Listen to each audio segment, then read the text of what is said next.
Happy New Year. Hello, everyone. Happy New Year.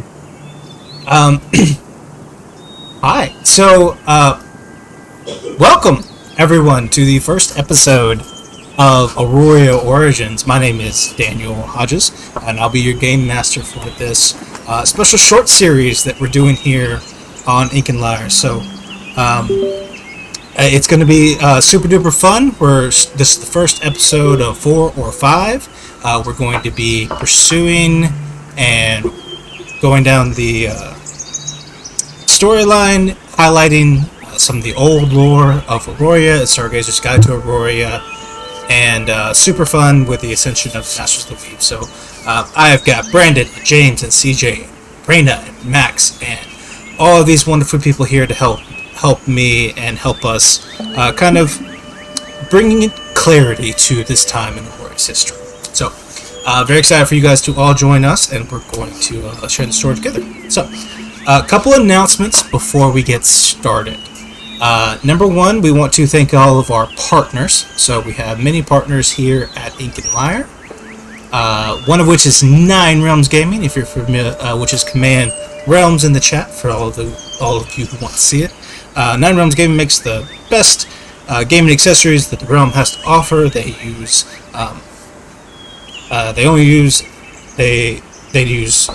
oils, and they never do stains or anything like that. They make dice towers, dice trays, dice vaults, all that kind of good stuff, and you can go find them. They did a whole bunch of stuff for our Kickstarter as well, so they're wonderful. You can find them at 9realmsgaming.com.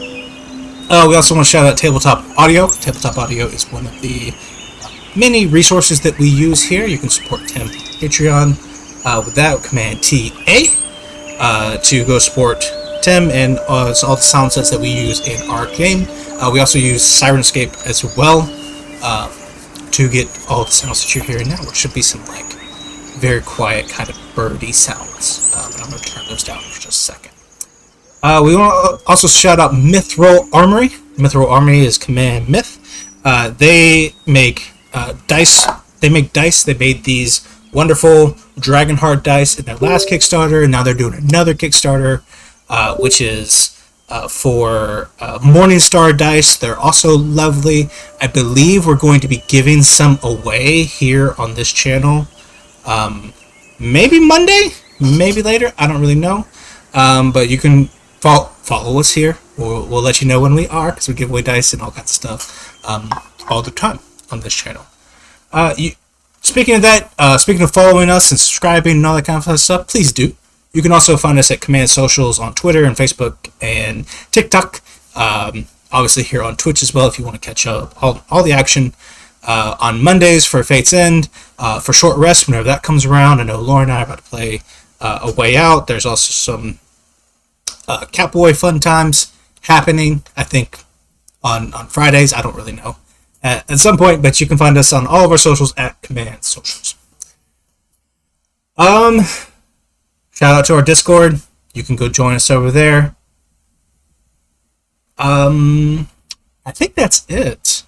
If you're familiar with Iron Valor, you know that this is the channel where we have a lot of fun. You can give Lux and blesses and curses and all kinds of stuff to the players as well. Kind of makes the game a little bit more fun. It helps them out, and it's super fun for you guys to join in. Remember, this is a new campaign, so we have reset all of the loyalty points.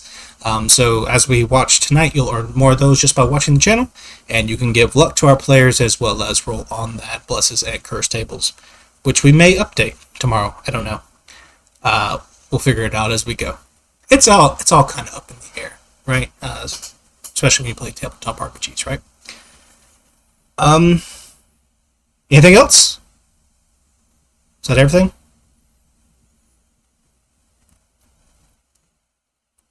All right, great. I think so. I don't know. Game Master. That might be it. I believe that's it. I just want to make sure that I could also hear all of you. Hi, I'm here. Yeah. Are you though? Hey guys. Hello. Hi.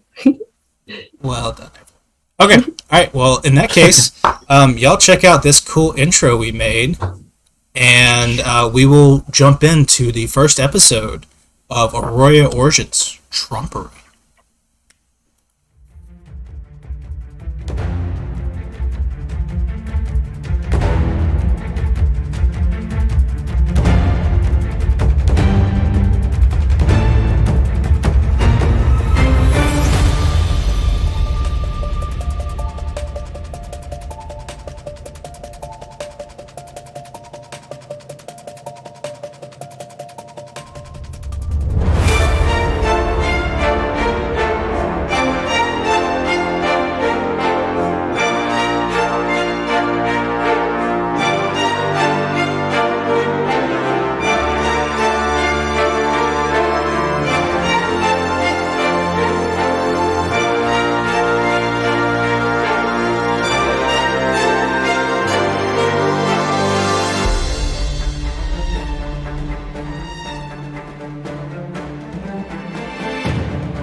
Can I tell you guys a secret? It is Probably. when the world was new, and the ancestors of humanity's first souls still slept in the waters. Ardor, Brees, Vera, and Vol ruled over Aroria, and the dragons who lay claim to her. The Lost Gods are older than the world and originated as an observational pantheon. As the first believers witnessed mountains rise and seas rage, and wind tear their lands apart, it's unclear what came first: the faith in the gods, or the faith that was placed in the gods, or the gods themselves. Recognition of the divine on this plane gave power to those lost gods, and from the start of the world until right now, in Aroria, magic belonged to the gods and to the gods alone. Long before the fall of the lost gods, there is no Lacambria. There is no Digbrand, there is no Sable, and even Eldergard, the first city in all of Aroria, exists currently as little more than a well-traveled campsite. Civilization is yet to begin. These are the days of dragons, giants, fae and fiend, beasts and monstrosities, when Aroria was wild. People are defenseless against the magic these creatures wield, and most people, humanity, mortals, choose to live kind of like a nomadic lifestyle, constantly fleeing from the dangers that exist from the hungry and the evil creatures that may exist, and they're always in search of their next home. However, there are others who embrace the wonders of magic in this land. They seek to get humanity and people integrated into it, to tame the land and make safe everything it is, to protect those who cannot protect themselves. Today in Aroria, we remember these first great explorers and heroes as adventurers. Adventurers who attempted to purge violent creatures from the world, but sadly without the aid of magic or anything to protect themselves, they fell short. And for many, many years, it just seemed impossible. Civilization had no hope. That, of course, is until 8 of the greatest minds of an entire generation gathered together to harness the power of the wheel. And arcane progress finally began. And once adventurers and mortals who would become gods teamed up, civilization was born. One of those 8 minds is Tromperie, god of trickery, the embodiment of passion.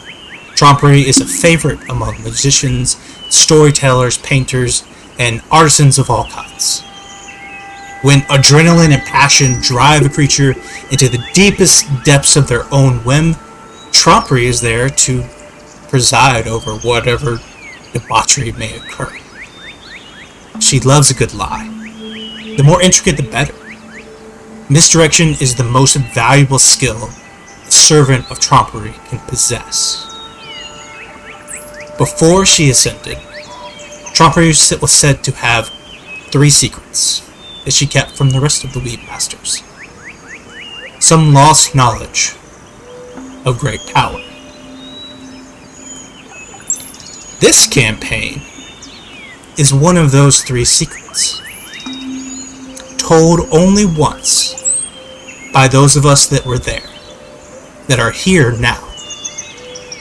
And we're going to tell that story with honesty that can only be bred from fear.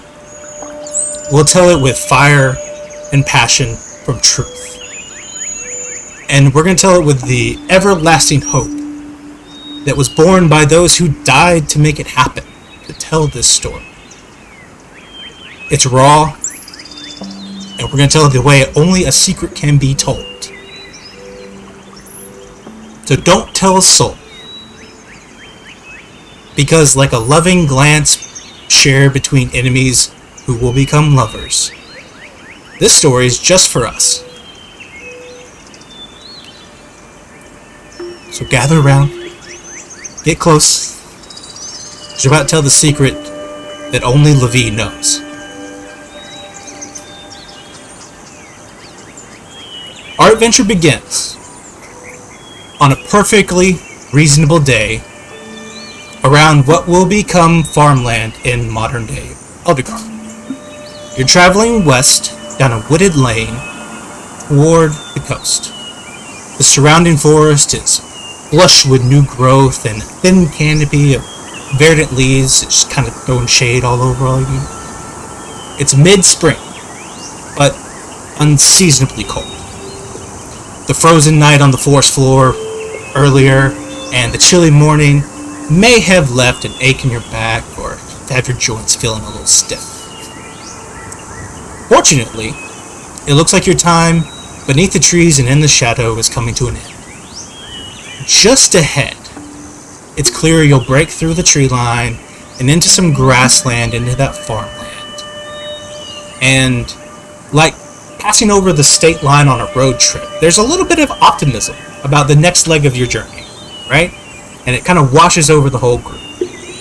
As we leave this forest and we continue on our path, let's get a quick snapshot of all of your character descriptions as you are all traveling together.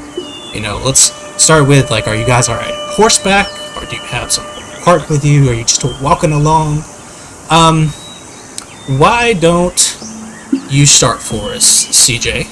What does Pendley do? As we were walking in, just a general sense of what they look like and how they adventure and maybe some key factors. She starts off. Absolutely. So, one thing that's hard to miss about Pendley is that Pendley is a tiefling. Pendley has remarkably small horns for a tiefling, but they're there. And they tend to walk alongside the party even when they do have mounts. They're a big fan of exercise. About an average height tiefling, and tends to walk with a bit of a pep in his step. He doesn't seem to be bothered by much, even if they've been traveling for a while. There's just a sort of untouchable optimism about Pendley Ristrair. Chestnut, like auburn, reddish, brownish hair, and not really that much as far as fancy clothes or notable objects. They are very much a wanderer, so they're just wearing kind of comfortable, slightly worn, standard adventuring gear. It's that time of the universe. Standard adventuring gear. Yes, Very the basic start. Yes. The new standard. This is what we made. It's Build how the on standard it. got made right here. We are We are the trendsetters. standard. And that's Pendley. Perfect. Max, who did you bring to this Iron Valor?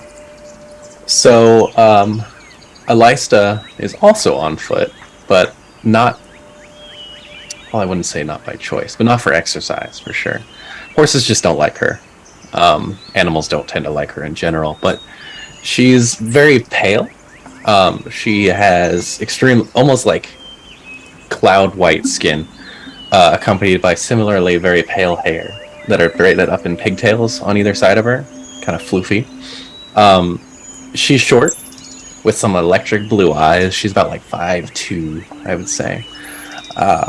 Kind of skipping along, a little wicked grin on her face as she accompanies everyone.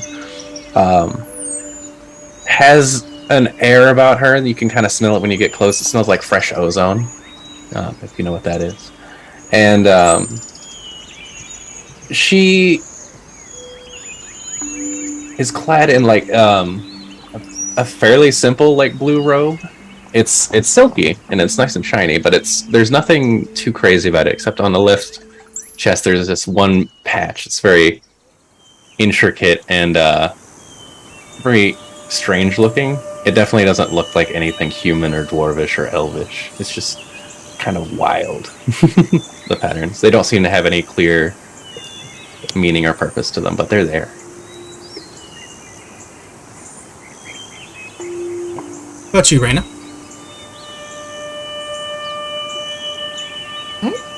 Adrene is also on foot. I guess we're hoofing it.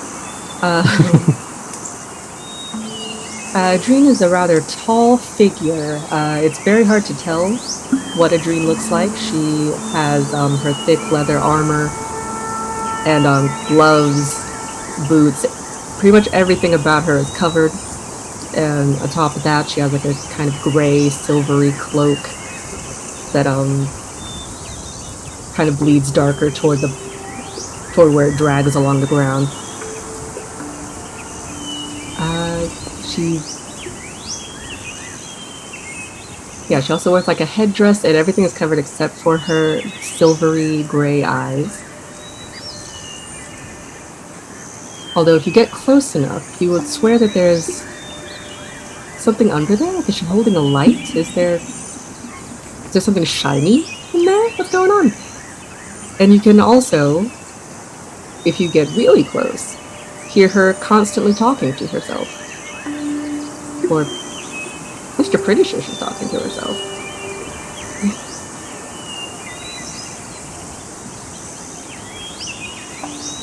There are gnomes in that armor, aren't there? It's like 3 of them standing on top of each other's Don't shoulders. worry about what's in there. It's nothing. Just 5. It's just 3 gnomes in a trench coat. Yes. Right. We all know this. Brandon, who are you bringing? Alright, so, towering above the rest of the party, at a whopping 8 feet tall, is, Ernest Springwood, and, Raina's character is probably the only one who notices since she's tall too, but he's kind of ugly as sin. He's got a big bulbous nose. One eye is probably bigger than the other one. He's got really shaggy, unkempt hair. Little flies and bugs probably crawl around it. It's very, very. It's long in the back, but kind of short in the front, like a mullet, like a homemade mullet, right? No. Yeah. Worse than a homemade. Yeah. Like he his tried like to give himself bangs, and it just ended up that way. He tried to. Well, he tried to cut it with a rock. It didn't really work out too well. He just found the sharpest rock that he could and just kind of went for it. His teeth are a little crooked. He's got a very wide jaw. But he is also just a mountain of a man. Like he looks like a large mossy mountain. He's wearing a green vest with little ties in the front. Looks very dirty. He's got a green pants, also look dirty. He looks like a wild man. Like his kneecaps are probably showing because he's worn out the knees in his on his pants. He's got a really large feet, but somehow he managed to find some sandals. One of the straps is broken on one of them, so it kind of flops as he walks. And as he's walking, he's got very large hands as well, and he just kind of keeps them up here. He's actually holding like a dainty little flower, and every so often he'll just pick a little petal off as he's walking, just leaving a little trail behind him.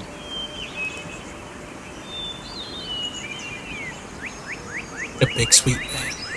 Yes. moving along. Just moving along, and obviously he's walking because no horse could carry this guy. Sounds like we're all walking. Yeah, we're not horse people. That's like, it's so expensive to feed a horse, and like you gotta find food for them while you're going around. They eat grass. You gotta stop to graze. Like we're just people with massive quads and hamstrings. Just who needs a horse when you have Ernest? Exactly. I was gonna say it'd be funny if like James's character was the only one mounted.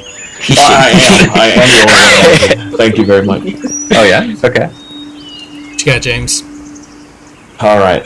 So we got Dorian standing at a whopping 2.5 foot tall. Oh, big guy. Big guy. Got on nice brown cloak. Yeah, we're all so tall. Except for me, I'm 5'2". Then from the back of the cloak are 2 wings with brown and white feathers. And most of the time he will probably be on Ernest's shoulder. It's a lot easier to keep up with everybody when you don't have to actually keep up with everybody. He's mounted on me. Yeah. You got plenty of food flying around this homemade mullet of yours. Oh my god. We're good. We're doing great. I'm keeping some of the crazy bugs off of you. Oh, thanks, man.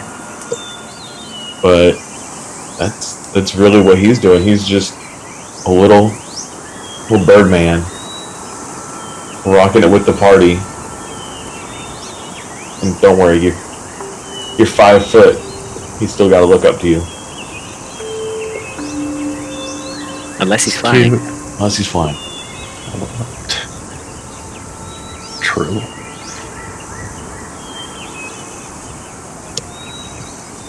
Quite the motley crew. Yeah. You guys have all been traveling together for a while now. Let's see. Let me ask a question about the whole party in general. Kind of getting a sense of the vibes here, right? Is this are you guys a happy-go-lucky party? Are you cracking jokes and having a good time? Just, caution to the wind, walking around kind of folk? Or are you all, we know we're heading west. We're heading towards the beaches and the sands for the summer, following, some of that time. But we know we're doing that. But what's the vibe of this party? Are we happy? Are we sad folks? Are we running from something? Like, what kind of vibes does this adventuring group give off? And Billy is absolutely doing all of the things you just said. Alyssa's definitely trying to make trouble. She's not one to get worried or scared of things. She would be trying to find whoever has some exposed skin that she can, static shock. And just surprise them and run off giggling if they try and chase her. Almost childlike. But she's not innocent enough to be a child. Ernest is just trying to stay out of the way. He knows he's a big guy, so... He gets zapped a lot. Yeah. Stop being mean. It's okay. I'm defending Ernest. Every time you get shocked, I just throw a feather her direction. But I think we're a pretty happy-go-lucky group of people. We're making the best of it. Adrian is not necessarily running, but if asked about her past or where she comes from, she probably wouldn't want to talk about it. So we got 4 people around here just looking to have a good time and just, see what's left in the world and enjoy and bask in the magic of it. And then we got one little person over here talking to themselves and hiding all their secrets. Yeah. I mean, I just want to find a nice grove to settle down in and just enjoy nature. But the world keeps changing, so I keep walking.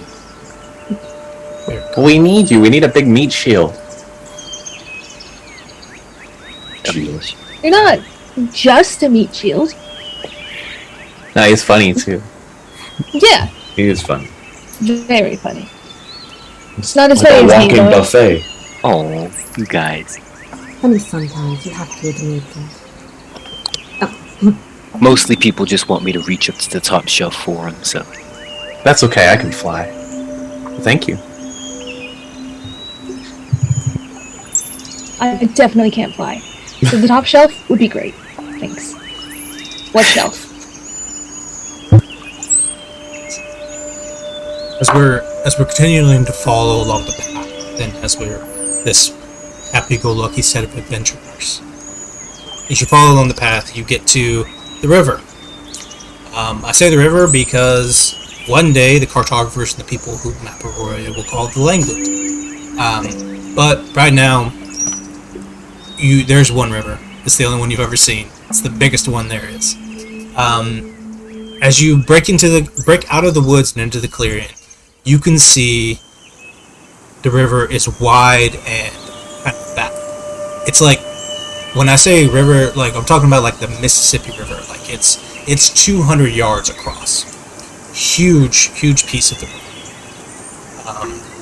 The vegetation, so the rivers to your right, the vegetation is thin and wispy, stretches to the south for miles and miles and miles, with only the occasional cluster of oaks breaking up kind of the horizon as you break into this really kind of grasslands type area. And now that you're out of the woods, and you got a little bit of open space, river on your right, navigation just became a lot easier. Like, there are no maps of this area, but it's always easy to find the river. You just follow the flow, and eventually, you'll end up at the sea. You know that. And so you all begin to follow. On this day, like any other. In time, the river eventually goes from a little trickle to more of a growl. And you find yourself coming upon a little short cliff, no more than 30 or 50 feet high. And the accompanying waterfall that comes along with it. The water doesn't drop far, but again, this river is 200 yards wide. So as you approach the edge of this cliff, where you're walking over here on the left side, you can see just this huge length of all this water as it falls 30, sometimes 30 feet from the surface, sometimes it's 50, a little bit higher, depends on how the rocks are shaped. And you can see pieces where it kind of breaks off in little pieces. Very long waterfall that runs all the way across. And it's everything. All the water goes over the edge, pulls up in a lake, and then it's almost unnatural the way that there are 4 rivers that kind of split off that lake and go into the watershed, and they look strange. They're not. It doesn't look like they ought to split, but they do. And we have just a second as we stand over this watershed to take a time for ourselves before something happens. As you guys kind of get up close to it. So, anything you guys want to say or do, reflect on, or something happens? I'm gonna find a decently large rock and throw it off the side. Take the rock. You throw it. It's great for TikToks. Everyone's watching it go. Yeah. It's just too loud. You can't hear it, so it's not quite as satisfying. Mm-hmm. But you can definitely see the sploosh. That was Run worth over it. there. Yeah? Are you? Can't throw a rock that big. So, Why not? way too heavy. Heavier than. Have you ever tried picking up a rock? Not that big. As I go try and find a rock the size of me. Okay. That was a good throw, though. Like, it went really far. This is a nice waterfall. I could sleep here. Is it not a little strange to any of you? Oh, what? How the water is all like perfect, kind of like going out like that. Yes, it is. Looks I don't intentional. That one.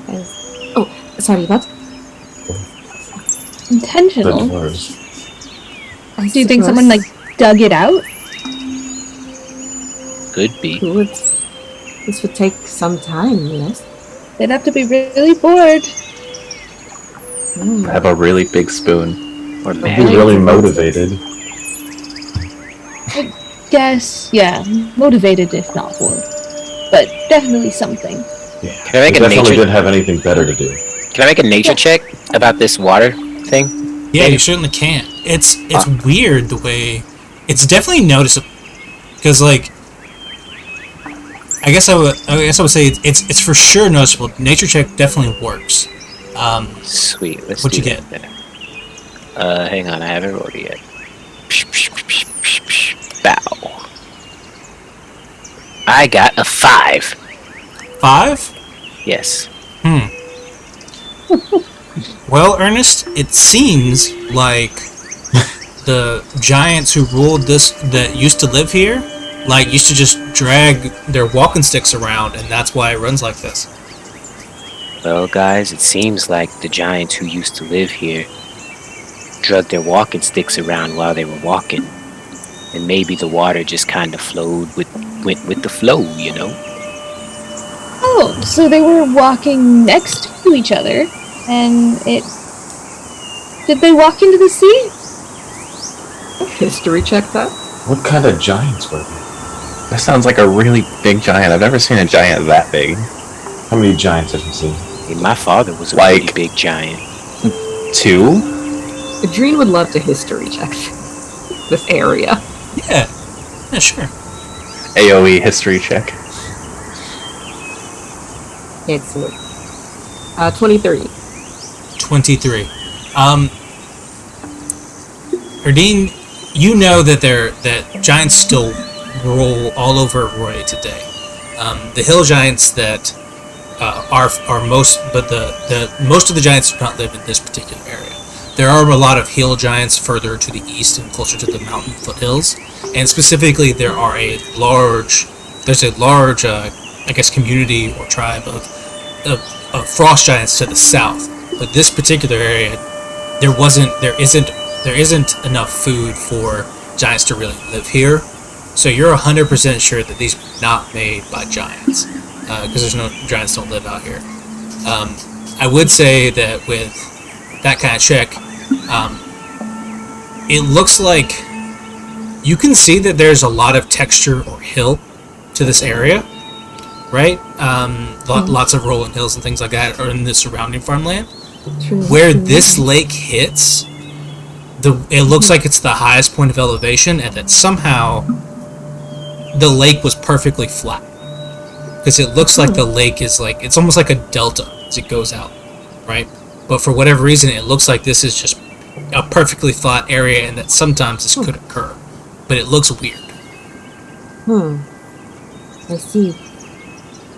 Adrena's just quiet for a while, and she looks like she's listening to someone telling her something, even though no one is speaking. Yes. Are you sure? I don't believe that giants have been here for quite some time. I don't think that this is... Oh. It is certainly odd, but not giants. All right then. But who else has walking sticks that big? I don't think it was walking sticks either. Well, that makes sense. What was it? Would just be an odd occurrence. There are plenty of those, I guess. I would like for you all to make a perception check. Uh-oh. Roll initiative. Oh, much better. 26. It's because I'm so tall. I see everything. You see 28. everybody. Get a clear Yeah. view. Yeah, exactly. Well, I'm actually kind of good at those. Yo. A perceptive light. Oh, 26 for Brandon. Dirty 20 for Adrene. 28. It's because he's on my shoulder. He also Yeah. could see. Oh, yeah. All the tall people are crushing this check. Yeah. Yeah, we're good. yeah, one second. My, I have a I thing can't that allows me to roll roll open it. directly to Tailspire, and I just tried to launch Tailspire as I rolled. Oh no. Turn that off real Nice. fast. Jesus. It's okay, I just tried to figure out the dice twice like a moron on Forge, and then I gave up and rolled my actual dice. As Just getting into character. yeah. So I think Max, as you try to figure that out, well, we've got enough positive checks all around that I would say everyone, including, is it Alista? Is that how you said it? Yeah. I including the tap last 10. I'm like, look at that. Yeah. Ernest is moving over there as tall as he went. Ernest, does Ernest have just perfect eyesight, like an adventurer would, or is he kind of like is he nearsighted, farsighted, any of that kind of stuff? Or is he He's just got perfect 20/20? I told you one eye's bigger than the other, so he closes his little eye so that his big eye can see out far, and then he closes his big eye so that he can see stuff up close. So you've got the little eye close, so you can see further away right now. Exactly. And it's because you see on a little bit further away from you. Now this is 100 yards away from you, 300 feet. You got one eye closed. You see some movement on one of the banks, and on one of it's actually very, very peculiar as you notice it. You look up. 300 feet away, full 100 yards. Smaller than a dime if you were to hold it up at arm's length. There is a humanoid of some kind coming out of the water, sneaking up onto the bank. Like comes up out of the water onto the bank, crouches behind like a little tuft of bushes that are right there next to the reeds next to the riverbank. They're slowly but surely kind of crawling and moving further inland. When all of a sudden, to your left, hundreds of yards away, seeming to dissipate out of invisibility, there is a 30-foot tall, large conglomerate of a creature that just appears out of shadow, and it comes cloaked in all this smoke as it floats above the ground like a large, thunder cloud on the ground as it comes from invisibility. It appears. It's 2 rivers over. It screams this guttural kind of noise, and the figure the figure on the river begins to sprint towards the other side as this whole creature comes and pursues them over the bank, slashing, and comes as he comes over. The creature takes a huge paw, and you see this huge claw appear from the smoke, come down and hit the figure as it ran across the way as it was diving into the water. So this creature came out, was moving up, got caught, kept going, dove, and the paw came down and hit them. As it did, this cerulean kind of energy surrounded in a sphere around the figure that jumped into the water in this cerulean kind of magic, and they remain unharmed. And they hit the water and dive in. As they do, the creature above it begins to sprawl out like a nuclear bomb. Like it just goes flat and goes all over the surface of the water, apparently looking in there.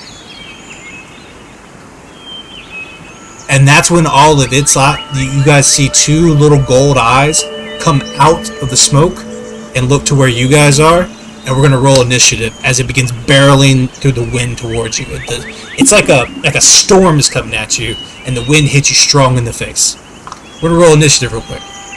Sit there and grab a bug off of Ernest. You see that?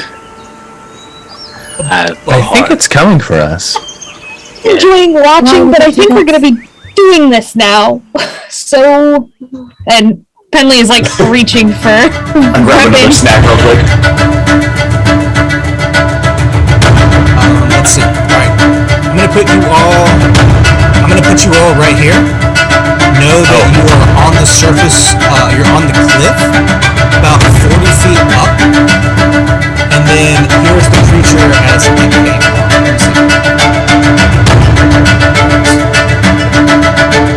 Whoa. Y'all look the same. We should probably get different tokens for clarity's sake. I was trying to change mine. I couldn't figure it out. Yeah. Well, maybe It's too late for this game, but maybe next week we'll have different ones. next week. So then I'm gonna put. Music was a little loud. Is it a little loud? Turn it down. I thought it might be a That's little. what they're saying. So I thought it was. So.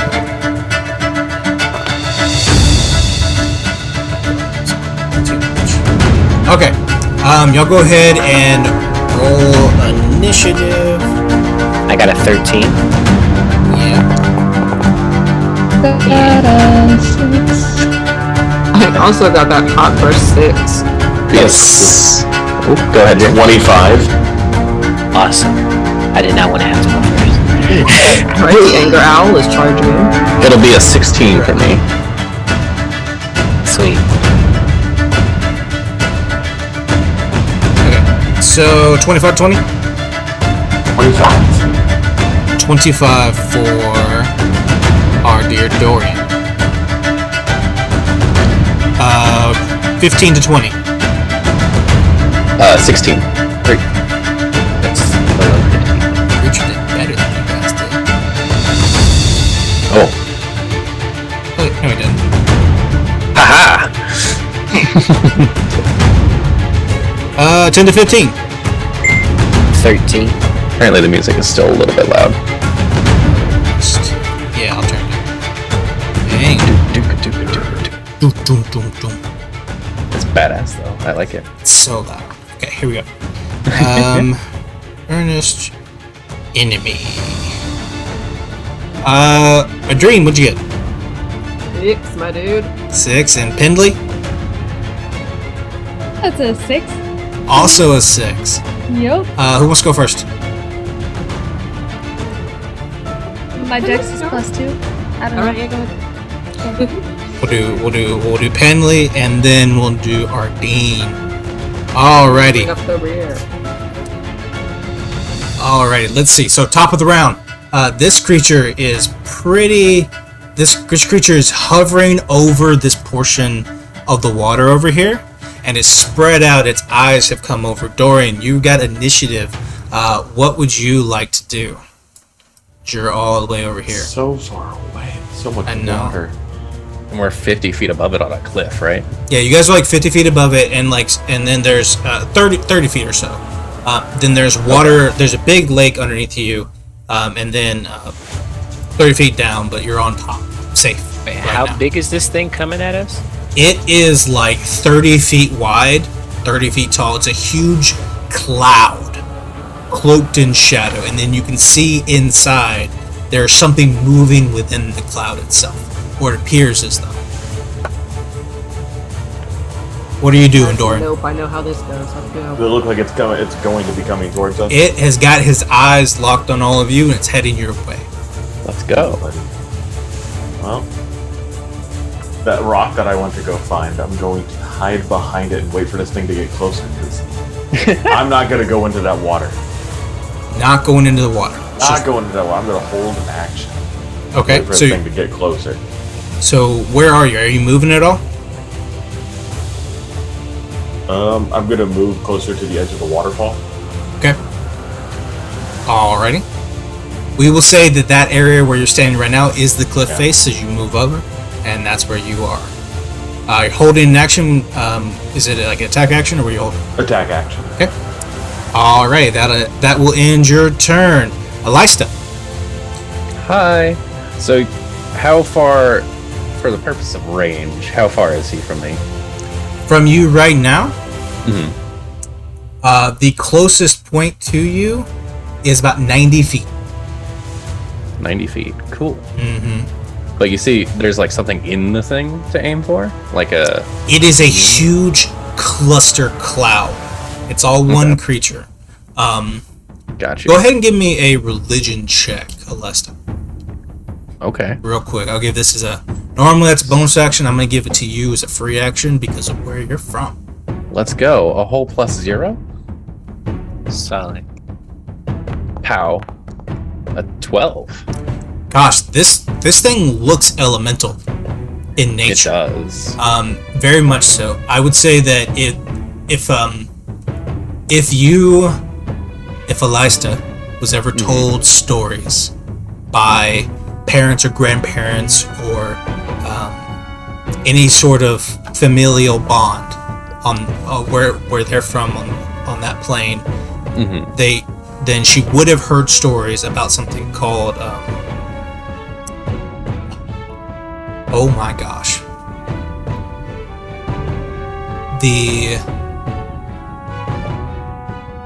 I can't remember the name of it. It's like this. It's an elemental beast dragon that sits at a cloud. You know what I'm talking about?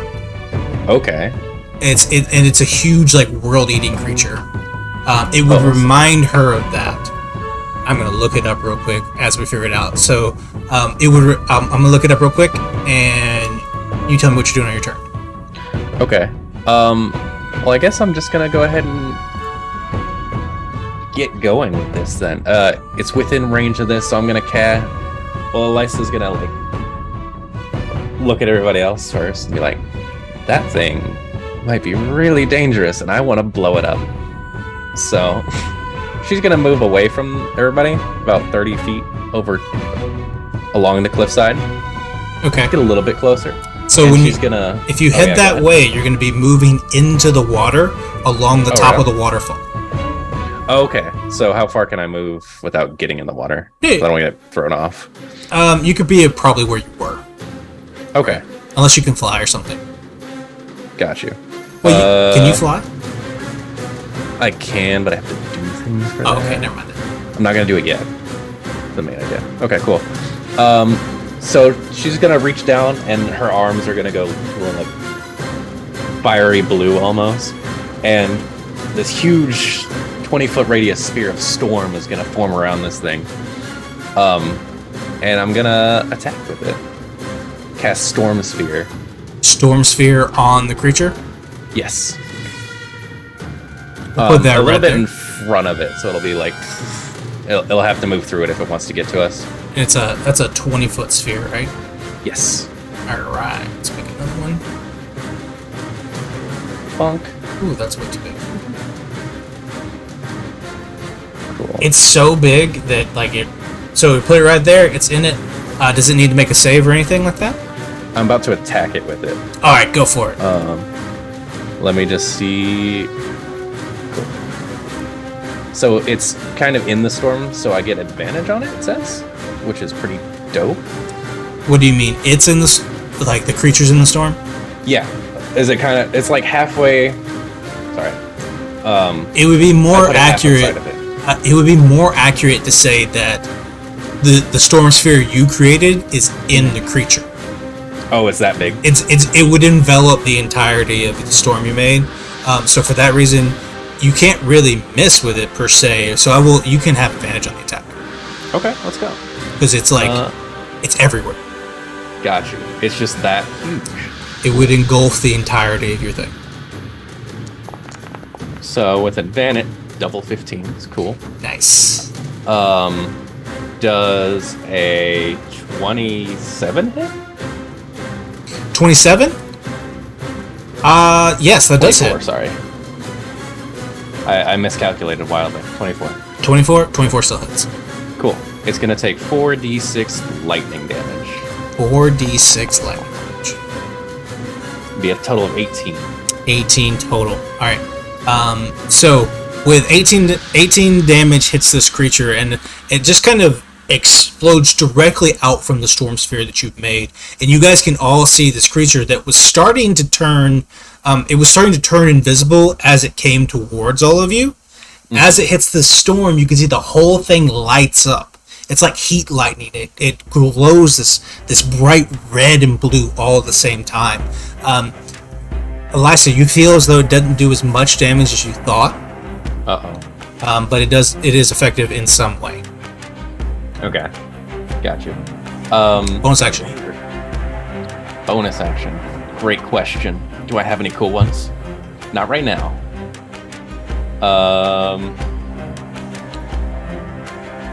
Just sorcery point conversion, unless you gotta do something else. Nah, it's all good. Okay, alright, that ends your turn. That brings us around to Ernest. Yeah, that's a pretty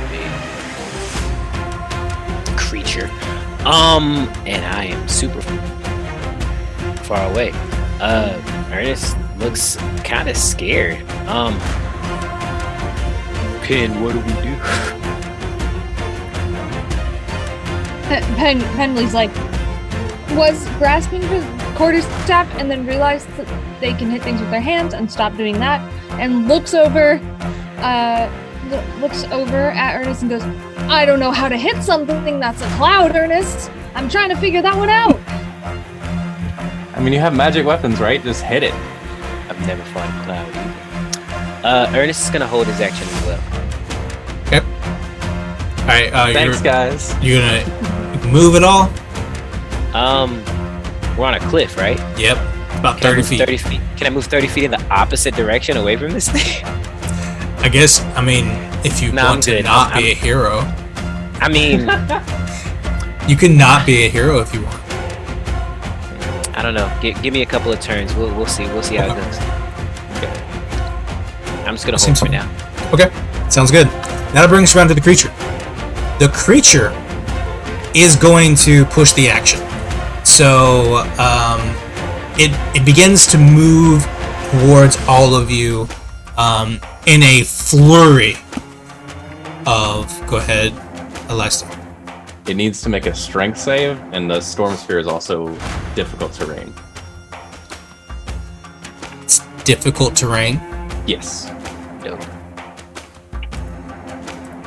Okay. So the storm within the storm is now being stick. Yeah, it's like this is like a little like vacuum cleaner inside of it. Just Yeah, kind of like it's just. Eating it. It's like it's moving around it as it goes. You said it needs to make a strength save, yes. so I'll roll that. It rolled a 12 plus Oh, 9, so 21. that beats it. It does not take bludgeoning damage. So it doesn't take bludgeoning damage, but it does move at half speed. It's got a movement speed of 80. It's gonna have to take its full 40 feet to get through that storm sphere, which basically brings you right here. Now, something to note that you guys should all see: there is in its wake as it comes across here. It's gonna have to take the rest of its action to bonus action or to action dash to get close. But this thing moves all the way up to where you guys are at the cliffside, and it actually begins to envelop all of you. The entirety of this area, from let's see if I can draw it. Yeah, here it goes. From here, all the way because it moves over here. It moved all this direction. Mm-hmm. This whole area is frozen solid. Like the river froze where this thing was over the top, and then where it moved as it dragged along, it was like Jack Frost freezing the river and coming up. Alistair, where you moved over closer to the edge, you can see the entire waterfall from where it moved came close just turned into these sickles of ice coming out, freezing in place. And now the water's going around that and further out to the outside. And the whole area in front of you, this climbable surface to get down to the river, is now coated in ice as well. Ernest.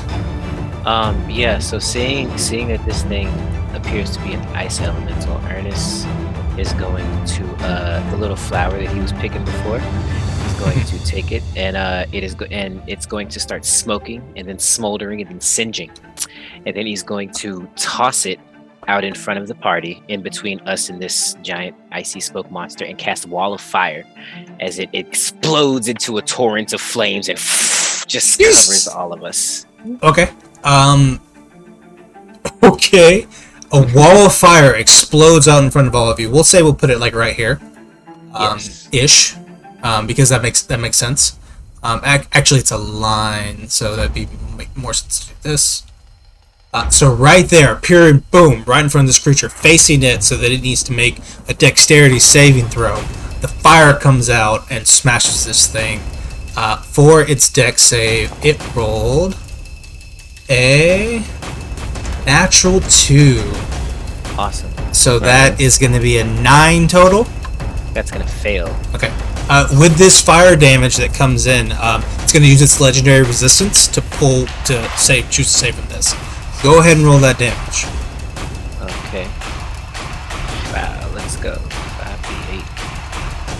I will also say that as you're calculating all this up, you all notice that when this fire hits, some of the pieces or some of the cloud and smoke that encases this creature seems to dissipate and burn off with it. Ernest, you get the sense that this is doing more damage than you think it should. Awesome. No, it's doing the appropriate amount of damage. 24. 24 damage.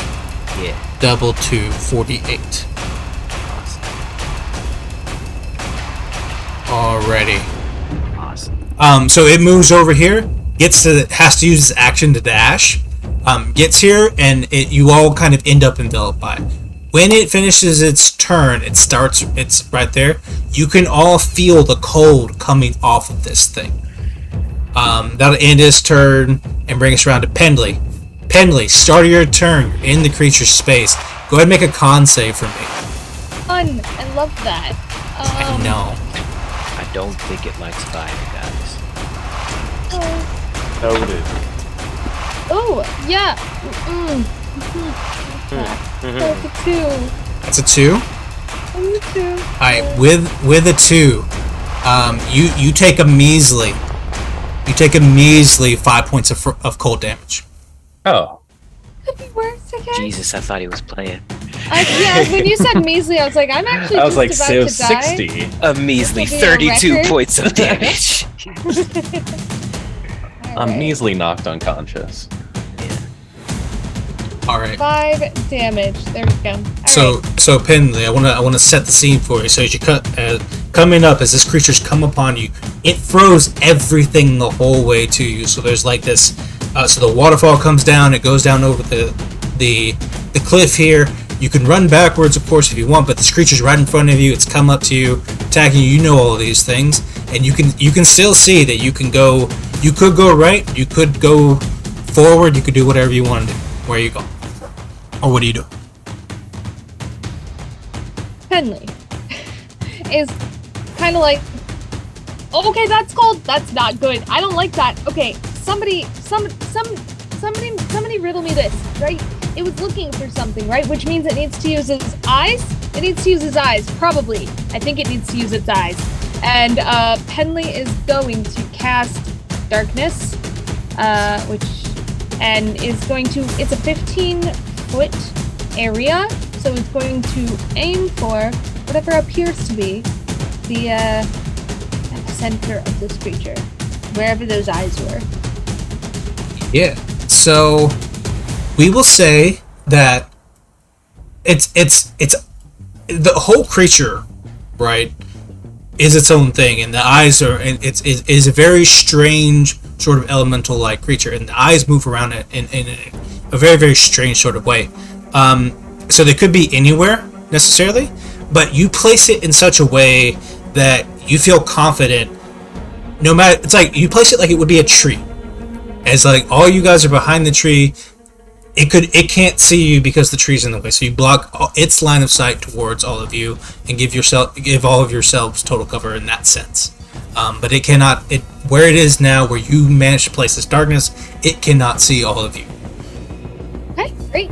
And at the moment, even though I have a number of bonus actions, none of them are very applicable. So Penley is gonna probably step back, like not a lot, maybe 10 feet, and just say, I don't know if that worked. This is not my specialty. This is just like a thing that I know how to do. So, careful, because that was really cold. I don't want to freeze to death. That doesn't sound like a fun time for me, actually. Yep, right. Somebody else. And just kind of is like patting themselves down, like looking through pockets on their bag, like what can I use? and just kind of steps back a little. It's like, this is not my wheelhouse. This is not my strength. That's how to end your turn, Pen. End of your turn, Pen. The creature's going to take its first legendary action. Ernest, it's going to smack you. Does a natural 19 hit? Yeah. So that'll be 29 to hit. And here we go. Just barely. All right. So that's going to be. You're going to take 14 points of bludgeoning damage as coming from this creature. You see this kind of like, I don't know, it's almost tentacle-like. like a kraken would be, as it comes up and just blam, just smashes you on top of the head. Go ahead and make a concentration check for that wall of fire. Oh yeah. Also, with this now, make the creature considered in combat with my friend. Probably. Yeah, definitely. Yeah. Certainly being aggressive. At that point, I'm going to take my action that I've held. Oh Okay. yeah, fire. That's a 24. Ooh, 24 Yeah. he's so concentrated. for concentration. Concentrated. Then you hold on to it. That it did make that with the darkness. It did make that attack with disadvantage. It's still 20. So it would actually be an 18. Is an 18 hit? Yeah, Okay. it still hits me. All right, cool. We got Doran with a held action. I'm going to fling one of my wings off my back towards the creature's arm that just came out, and a feather will just fly from the wing and impale into that tentacle or whatever that just flew out of the smoke monster. As it came out and tried to hit, you bring out yours. You can make this attack with advantage because technically it can't see you, so you're from a hidden place. Dope.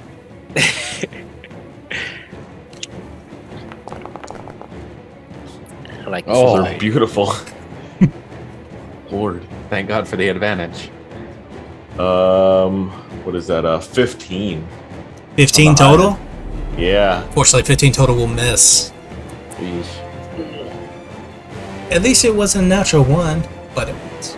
Yeah, there was one in there. All right, that'll end its legendary action. Ardeen.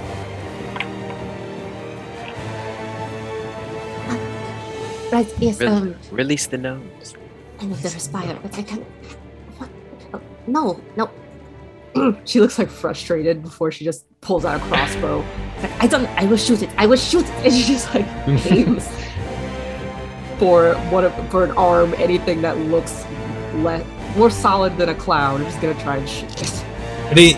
As you go ahead and roll this and you shoot into it, you realize quickly as you start to look around for all those things, it's really hard to put your eye on one specific one because they're all moving within this cloud so quickly. But there is a piece where this wall of fire is burning off this smoke, and you see a clear kind of dragon-like, I guess, neck. It would be kind of a body of a dragon moving in there, and you fire. What'd you hit? Well, seeing something that looks like a dragon is not what she expected, so she goes a little wide with an 11.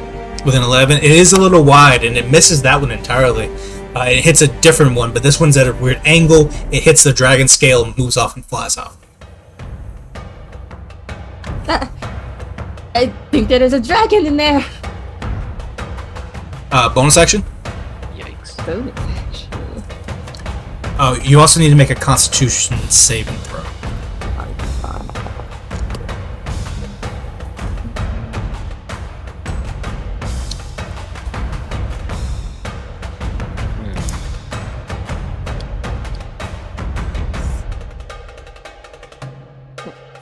Let me check some stuff. Constitution.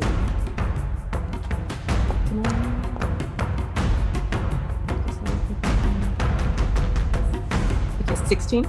I'm fine. 16 fails.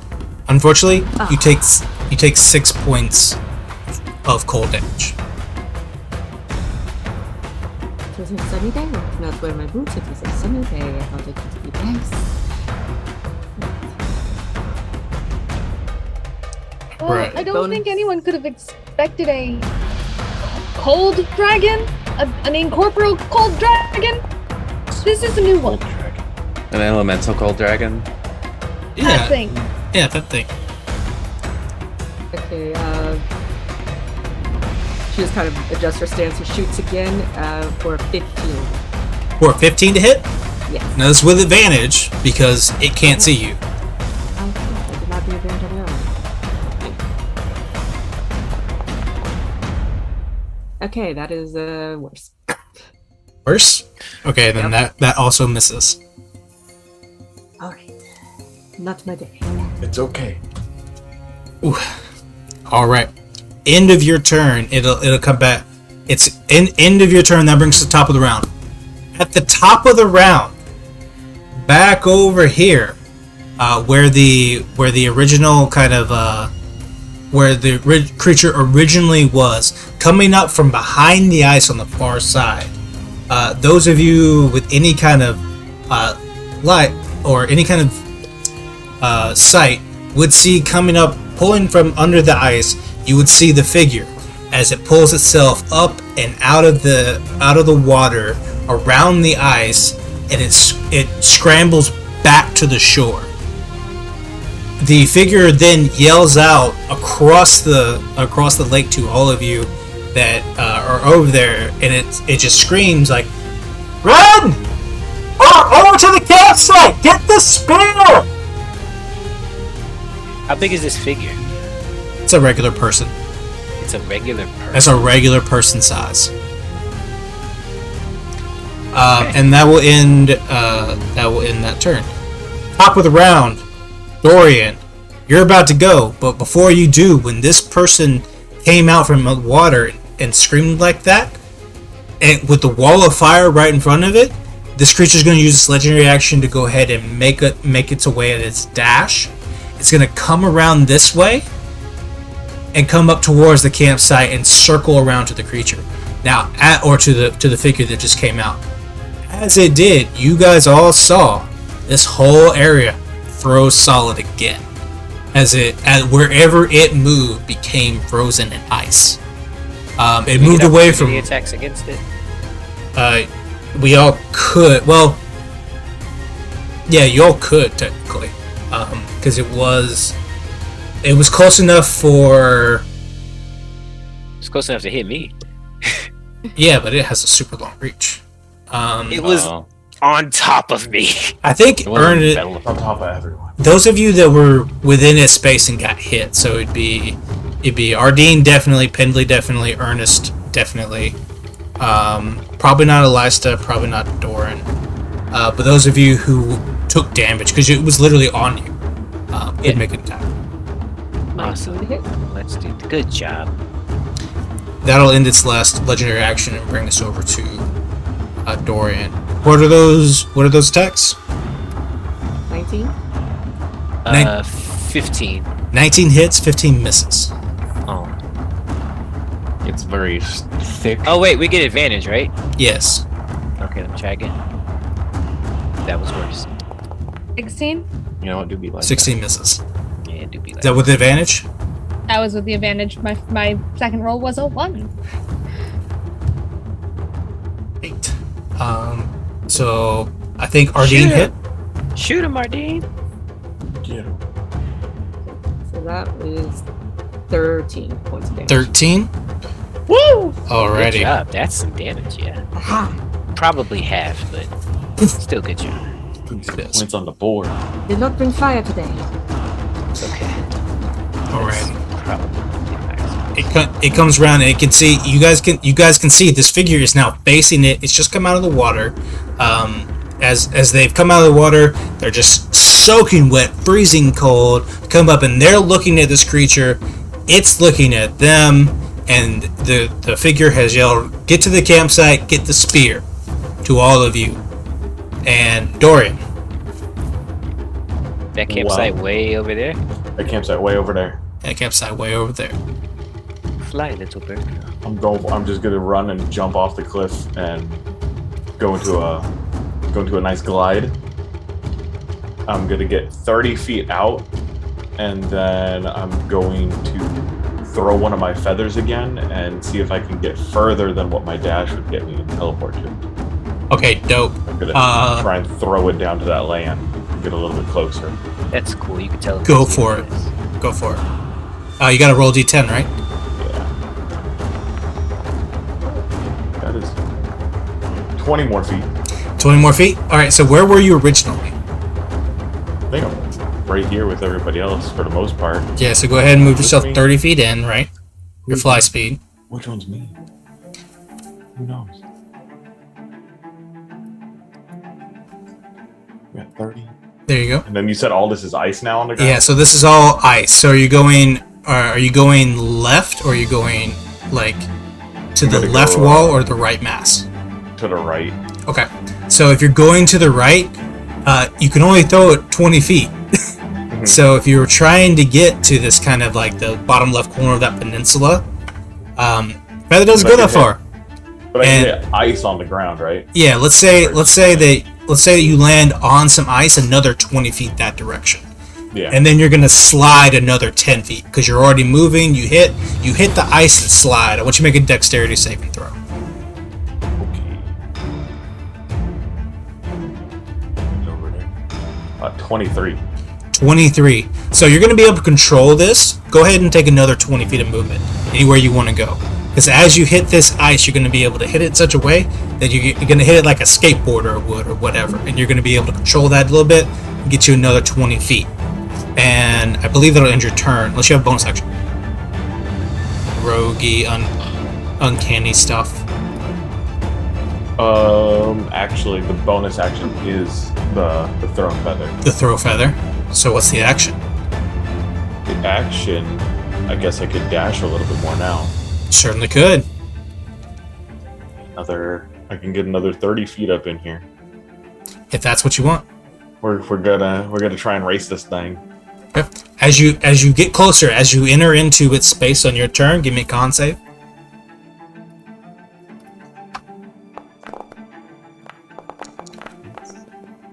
Well, that's a 9. It's gonna fail. You're gonna take 8 points of cold damage as you move through its space. Yipes. But you are as close that direction as you could be. Like you made your way over there.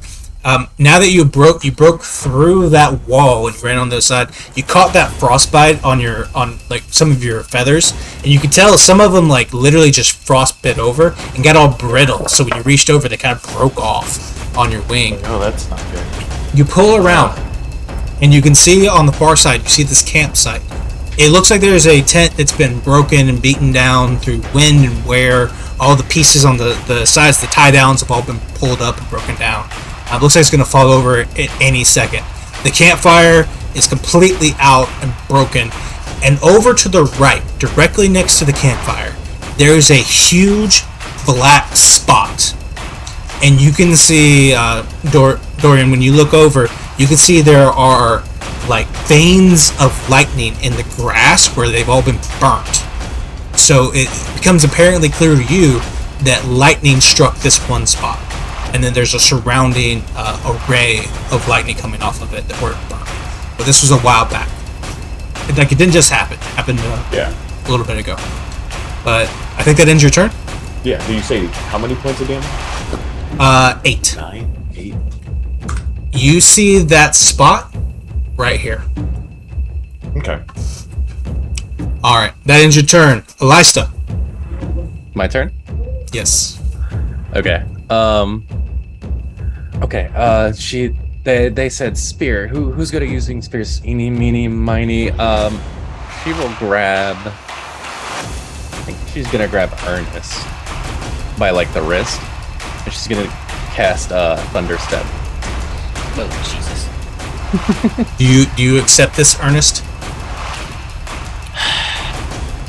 Begrudgingly.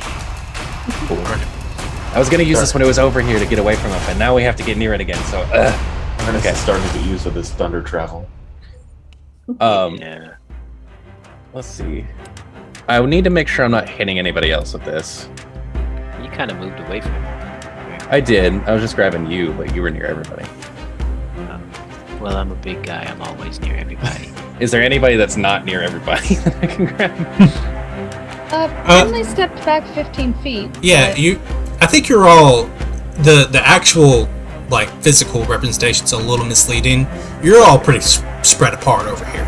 You're not directly up on one another. It's just visually speaking, it looks like you're all over there, but you're all kind of right there together. Well, if nobody's within 10 feet of me, I grab him.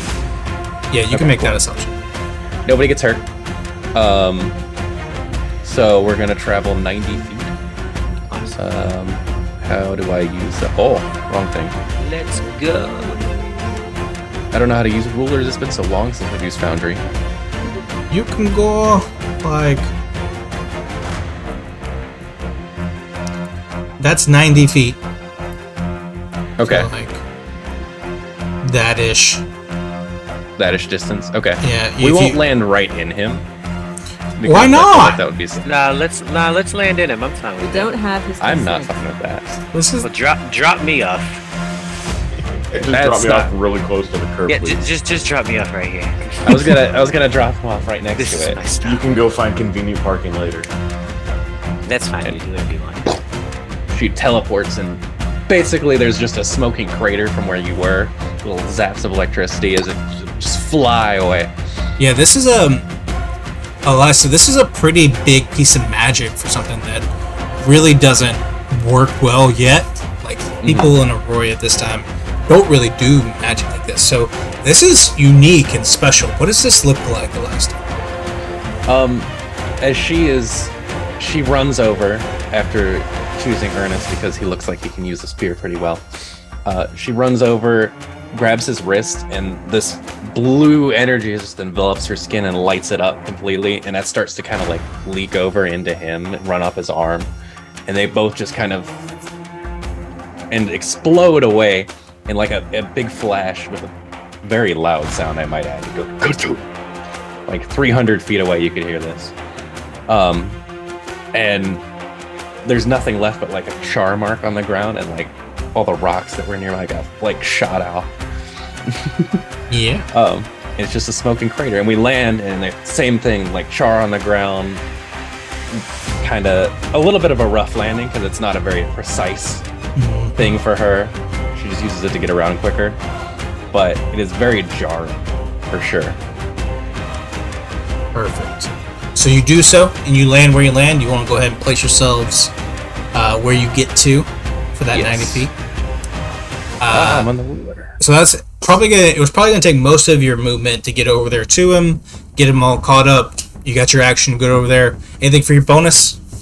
Yes. So my storm sphere is gonna like and like kind of charge up, and a bolt of lightning is gonna shoot out of it and try and hit the smoke monster.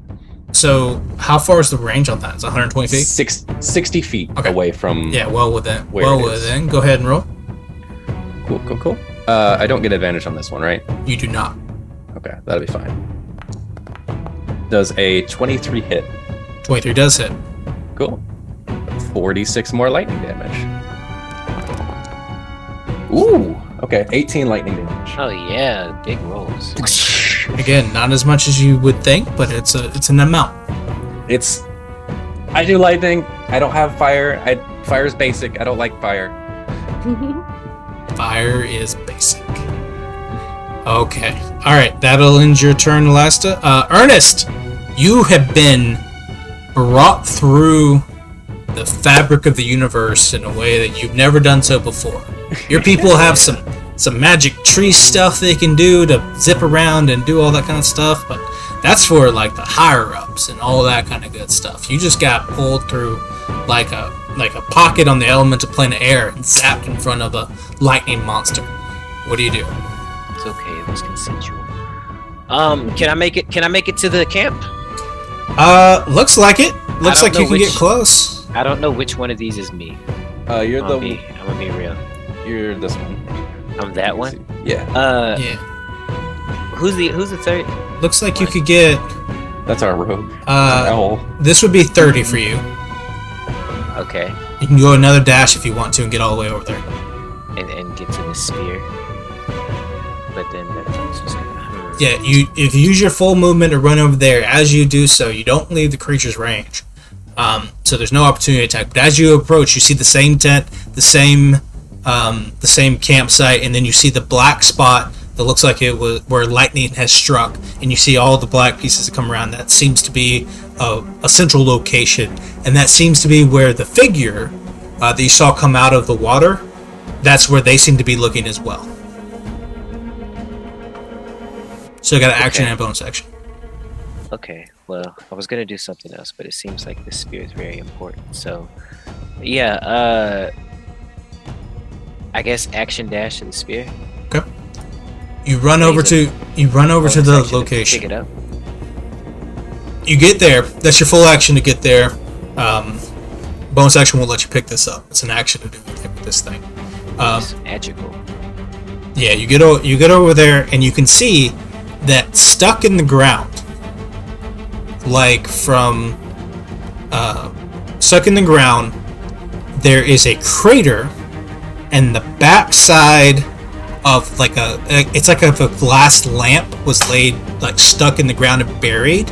There's like a flat glass surface right there, and it looks like there's a piece of small cerulean kind of blue, like the point of a spear sticking out the top, but then there's glass that goes down. The whole thing goes all the way into the earth. Yep, that's a spear. He looks back at the smoke monster. Do you have anything in your bonus action? That's a good question. Can I... Rage? I was gonna say, yeah, raging is a bonus action. Oh, you can rage, or you can watch it. Nah, I'm a bonus action rage. Okay. Because I feel like I'm about to get hit again. No way. You're a moon druid, right? I am. Good. Make a dex save. As your turn ends, that brings us around to the enemy's turn. As you run over there, it begins tracking you as you go through. The whole time you're running over towards this little spot and making your way, there is like a Alessa you would probably recognize. There's a cackling of lightning that's catching up, and then from the creature comes a lightning bolt straight at you, Ernest, and it hits you, and it releases square as you get over there, and it hits you dead ass on. Give me a dexterity saving throw. It's a good thing I'm raging, huh? It's a good thing. Yeah, because if I wasn't, Daniel was like, you might want to rage because I'm about to fuck you up. right? Yeah.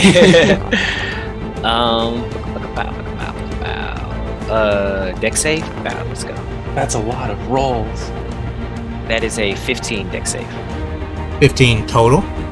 Yes. Okay. You fail. Oh wait, I get advantage on dex saves and against. You do. Oh, thank God you're raging. Thank God you're raging. You should reroll that. I was like, have you ever died an hour and a half into a campaign? That was worse. Uh-oh. Let's go. So yeah, 15. 15 total? Alright, you're gonna take 92 lightning damage. Halved to 46. Okay, I'm As this whole creature's entire lightning breath comes at you in a Kamehameha wave of power. Ernest, you feel it. You feel like the tips of your fingers about to blow off. That's what's happening right now. How is Ernest dealing with this? It was 92 halved to 46. Don't give me the big number. 46. 46. Yeah, I'm gonna use my reaction to use it's a racial feature, Stone's Endurance. I can reduce the damage taken by a D12 plus 3. Perfect. Go ahead and do that as well. So I'm gonna do that. Ouch. You turn and throw a feather the other direction. Oh yeah. So subtract 13 from that. Oh, I rolled let's go. 10 plus 3. Hey, I'm gonna. Gosh, need to move. I need everyone in chat to see the roll. It's not supposed to do that much. You all need to see the roll of what I rolled on the first set of this. How much was it halved again? Sorry. The halved was 46. 46. So Look at this. Look at this damage. Let's see. I'm moving around. I know you're not supposed to do this. But good. My full legal name. Where is it? Is it in a? Did you roll in a Forge or? I rolled it in Forge, but you can see it on stream now. I rolled a 10, a 9, a 9, a 10, a 6, a 9, a 10, and a 10. On 8d10, I rolled 73. Will Forge was like, "Hey, are you ready?" It did. It was not playing around. Like, I heard you came to kill these guys. Daniel rolled that and he's like, wait, you have advantage, right? I wish. I mean, I only took 33 in it, so it could have been. 33 total damage, Ernest, as this whole thing just comes at you like this. So glad I started. So glad I said it. It was pretty rough. The creature is then going to it does that, and then it's going to go ahead and move towards the figure that came out. So it's actually going to roll over you two and come towards, and it actually just moves all the way across. So it's going to leave all your spaces again, roll over all of you, and I need you all to make Constitution saving throws again. I need a strength save from it again because it moved through the storm sphere. Do we get opportunity attack? Not unless you've already used it. Any Said caution? strength That save. did not save. A strength save, yeah. I know it's a freaking dragon, but it might be damage. It probably is going to be damage. 12. Two of us that are still That is back gonna on fail. the cliff are not making, or are we? No, you Am guys. I- Sweet. Am I making one? Did it get me two or not? Yeah, it Yeah. rolled over us. It didn't. Oh, no, it it didn't didn't roll over you. Yeah, it didn't go over you, but it went over Alista and. I rolled a 7 total. Yeah. So if you rolled less than an 18, then you take 3 cold damage. Okay. Well, it's gonna little chilly. take 5 bludgeoning damage as my storm sphere Half to 2. bats it. Half to 2. That'll end. That will end its turn. My opportunity attack it? Yeah, you can. Okay, you said 6 cold damage? 3. 3 cold damage. 26. 26 hits. Let's go. Oh, I rolled a 1 on that one for a total of 5 damage. 5 psychic damage. 5 psychic damage. Good job. All of this is still frozen. Of course now. So now for Pendley and Ardeen, as you guys look over the whole thing, it kind of looks like this gnarly sort of like almost water park feel. Because you have all of these pieces of frozen ice that go around in a circle, and then in the middle you have this unmelted little lake in the center of it. But it's only where this thing has moved around in a circle that you create this whole thing. But the ice is all still frozen over completely. And that will bring us around to Pendling. Right. My first question is, and I believe you said this to us toward the beginning, but I don't remember. How high up is this cliff? How high off the ground is it? Yep. It's Trying to think of movement-wise. it's on the ground, but its total height up is probably 30 to 50 feet at any given moment. Okay. And I guess my other question is the water shallow enough to walk across, or am I going to have to swim if I get down there? Would I be able to tell, I guess, is a better question. Not frozen over there by us. Yeah, give me. I'll take an intelligence check. Okay, alright. Yeah, nature or intelligence, your choice. Like nature if you're proficient. That is a solid 2. Yep, that's a 2. Solid 2. Yep. Whole 2. Total of a 2. There's a lot going on in this moment. Where are you? Where is Pendley from geographically? Are they a northern person? Are they from southern Aroria? Or are they from like where the desert is? Like, I'd say probably they've spent a lot of time in a lot of places. They've been a wanderer for a while, but Okay. probably they're more familiar with desert. I will make that call. Maybe. I would say that Pendley's best guess, being a well-traveled adventurer who has been through many a winter, I think Pendley's best guess would say that ice doesn't usually, ice doesn't form that quickly unless it's really thin water. Sure. Normally that's the case. It's hard to tell with this. It's obviously a huge creature, but normally it can't form that quickly if it's super thick. Now the cliff, is it like straight down, or is it maybe navigable? It definitely was navigable before. Now it's navigable with ice. So Oh, yes, fun. Okay. you could move down it pretty easy.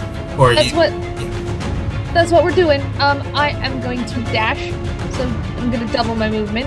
The first 15 feet is the 15 feet that Pendley stepped back to start, in full fairness.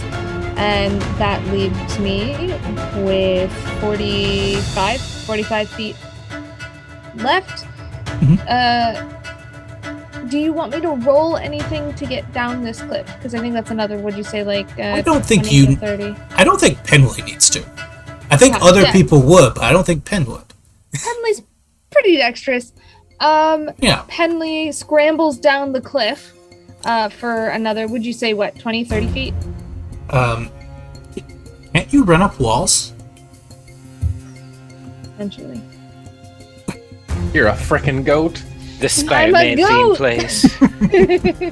You're the goat, Pen. Pen, are those hooves? No, that would be if my name was Pan. I'm looking for that. I did not see that, so maybe I can't. I would treat it as 30 feet of vertical distance. So just straight distance. Okay. So if you went 20 feet, 15 feet, you would go down 30. That's 45 total. And then from wherever you need to be. Okay, cool. I am so 30, 45. That'll put me. Is that me? Oh, it is. Perfect. 50, 60. About there. I think I moved to the right place. That looks about right. Cool. To quickly climb down, run forward, quickly come down, make your way down, and now you're action dash moving that direction, running on this ice, right? Yep. And once again, unfortunately, really, there is. Yeah, nope. There is not really anything this far away from any combatant that I can use bonus action wise. So basically, Penley has been going through his pockets and his pouches just for something, and then he's like, and then he sees everything that's going on, just goes, and just climbs down the cliff and starts like shuffling across the ice as fast as possible with amazing amounts of grace for someone that is this much of a doofus. And that will be my turn. Perfect. All right, that will end your turn, and that will bring us around to the legendary action. This creature is going to go ahead and attack, use its legendary action, and go ahead and attack whoever this is at the bottom. I believe it's Alista. Alista, this huge kind of tentacle comes out and slaps wherever you are. Does a 14 hit.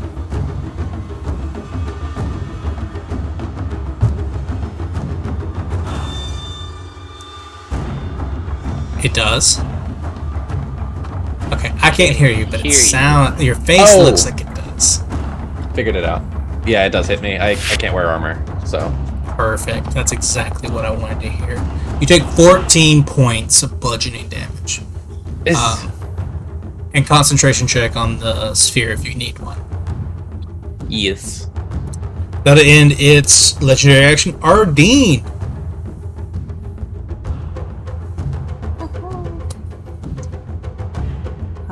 Seeing Penley just yoink right off, Adrina's going to attempt to follow. She's going to try to carefully climb down. Okay. Let's see. I think that you do need to make a dexterity check. That's fair. Some people do, some people don't. The storm sphere goes down, by the way. Sad day for Storm Sphere. Yeah. I lost it. No. Oops. 14? 14's good enough. 14's good enough for this. A little bit harder because of the ice, but you're an adventurer. Can't be that hard for you. Maybe you get an extra slip and like you got a bruise on your forearm or something, you know? She refuses to take the gloves off or anything. She's just, the grip's not great. But you can move your full 30 feet of movement to get all the way down. And then If you wanted to, you could continue to move with dash, but it's up to you. Okay, yes. So she'll just get to the bottom and dash. 15 more feet. Half movement for dash. No, it's just a full movement again, so another 30 feet. Full movement again. Okay. Another 30 feet, wherever you want to be. I assume this is me. Yeah, I think this is you. Right here. Oh, I think that is Alista. I think you're right here. Oh, I'm still back here. Okay, yeah. That should be you right there. Help! I'm being pulled. No, sorry. No, Alista! She's just gonna call out as she kind of. sorry, I think this was Penley. This was our dearest, our Dean. So that's action. That's action movement. Do you want to do anything with bonus action? Like, you can always inspire people, things like that. Sure. Okay. The only She's gonna run as close as she can to Alista. I think the only person that you could inspire right now is probably Pendley because of the distance.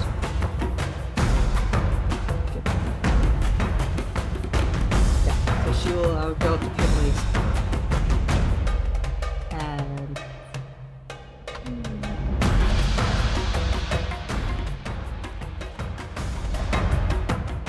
Okay, so seeing Penley do what Penley did to get down, it'll remind her of a little song about a little friendly mountain goat that she used to sing when she was a child. So she'll go up to Penley and she'll just kind of sing it into Penley's ear, and be inspired.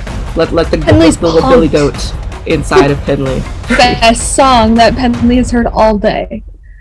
Come around the mountain when she comes. Inspire. All right. Billy goats. All And a right. goat! Here I go! Alrighty, so into your turn, that brings us to the top of the round. The top of the round, the figure that came out before is going to run over towards you, Ernest. The creature's then going to take an opportunity attack against what you now see as her. She's going to get smacked for some damage, not a lot. 13.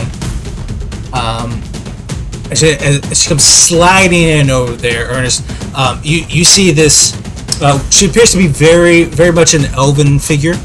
She comes sliding in. She's got her hair all pulled up in. It's kind of like almost dark emerald green sort of hair, all pulled up in a bonus. This wetted mass of hair as she just came out of the water. She goes over and she begins to cast a spell.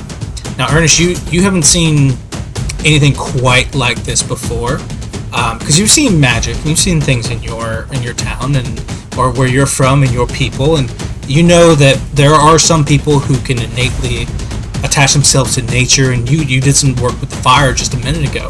But what she's doing now is just a little bit more technical, a little bit more precise, a little bit different than anything you've seen before.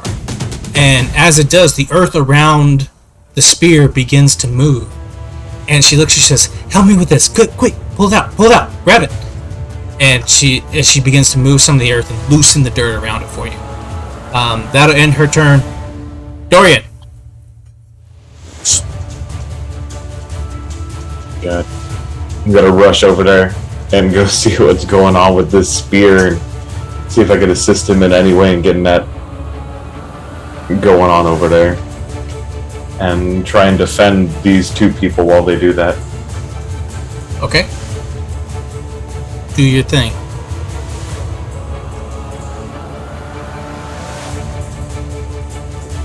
Here.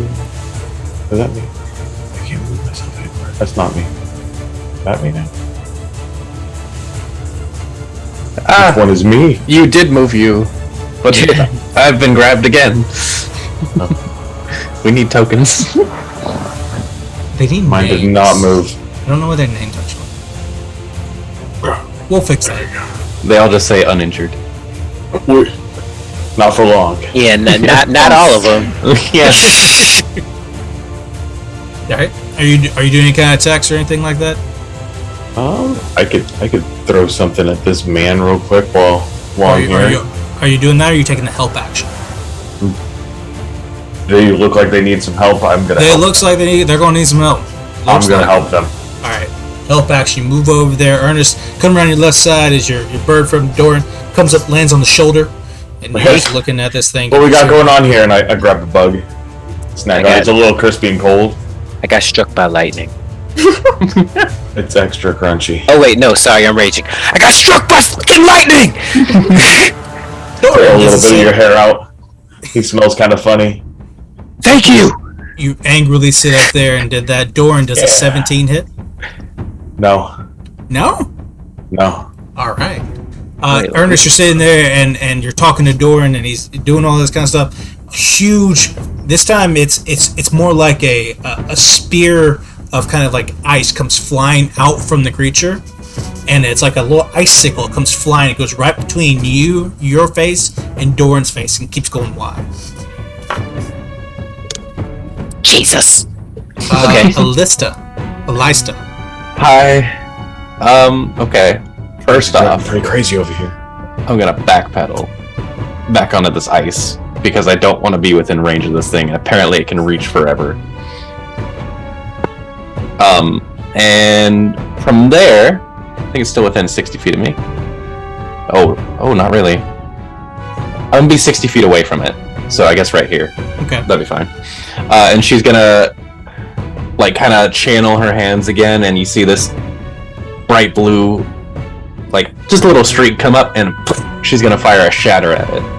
Try and aim for, like a head or like anything corporeal in there, and just try and blow it up.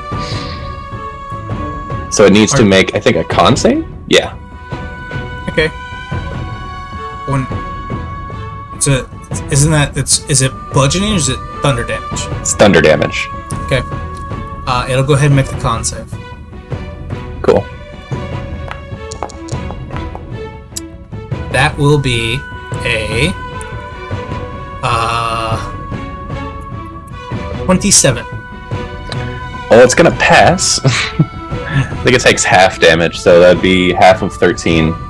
Yeah, Alista, as you go through and you release the shatter, the thunderous sound bellows out and is completely drowned out by all the other thunder you're hearing from the lightning this creature's creating.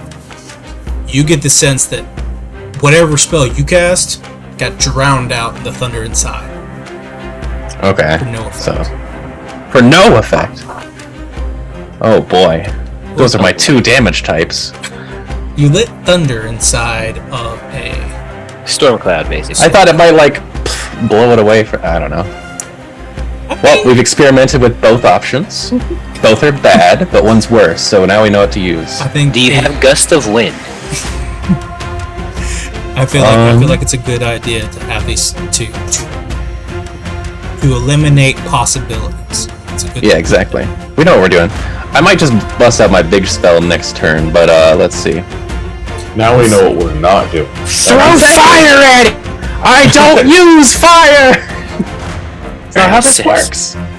Alista, as this happens, it's going to use its The vein in his head just pulsating as he's reading. I am going to push myself back 10 feet as part of the spell. Oh, to continue, okay.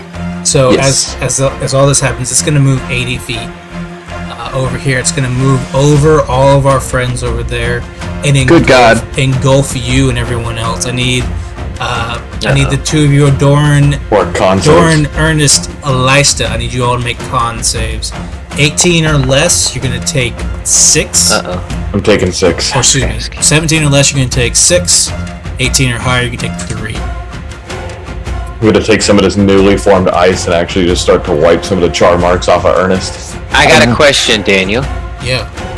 As a Goliath, I am naturally resistant to cold, and I am also raging. Does that make me immune to cold damage? It makes you quarter resistant, so I'm 6 cool to with 3 total. Awesome. Well, let me make my save. Con save, right? Yes. For you, it's going to be 1 no matter what. That's a 22, so I take no damage. You take 1 damage. I take 1 damage. Elisha, you have been engulfed by the creature. You are currently blinded, for lack of a better term. Oh, cool. Wait, but I get. Oh yeah, never mind. You can't take less than one. Well, that limits my options. That'll end its turn. For the bonus action, that brings us around to Ernest. Ernest, Awesome. you're sitting there. This female Just elf has seething. come up to you and started doing some magic. Your friend Doran's there. You're looking down at this. I said it was a cerulean kind of blue spear tip coming out of a glass base. I grab it. You grab it. Bold words. Got it. You're holding it. Stuck in the ground. I pull it out of the ground. Give me a strength check with advantage help that Doran was giving you. Don't forget your +2 for rage. Oh yeah. Boom. That's a 25 total. 25 total. With the assistance from the elven lady and Doran there. Just like flapping my wings and pulling up on you. Yeah. You're pulling up and it. You don't think Grab me by the back of the collar and just. Ernest, you can't really tell if Doran's wings are really pulling you up, and that's what's helping. More or less than as the sand or the dirt around it is being manipulated and made easier to pull out of. The wind from the wings seems to be blowing some of that sand out. So wherever it was moving around, the sand seems to be coming out of it, and that does make it easier for you to pull it up. You manage to pull, and you pull a solid piece of glass out of the earth. And you pull it up and you slam it on the ground, and several pieces of it immediately break off as they're super brittle. But it is this huge glass piece from where lightning has struck this sand, and it has all of these little pieces that come off of it, where all the sand was superheated and cooled very, very quickly. And it all is encompassing this long spear with just the points on one side. And you can see on the inside, there is some sort of long shaft on the spear that seems to be made. Right now, it looks like it's made from, also rock, but it's a little strange. But it's all encased in the glass right now. But with your action, you were able to pull it out. Get anything for your bonus? Well, I'm already raging. I don't know. Do I have anything for my bonus action? I don't think I do. Alright. Oh, well, I can't cast spells on raging. So, no, I'm good. Okay. Alrighty. So, with that, the creature is going to take its turn.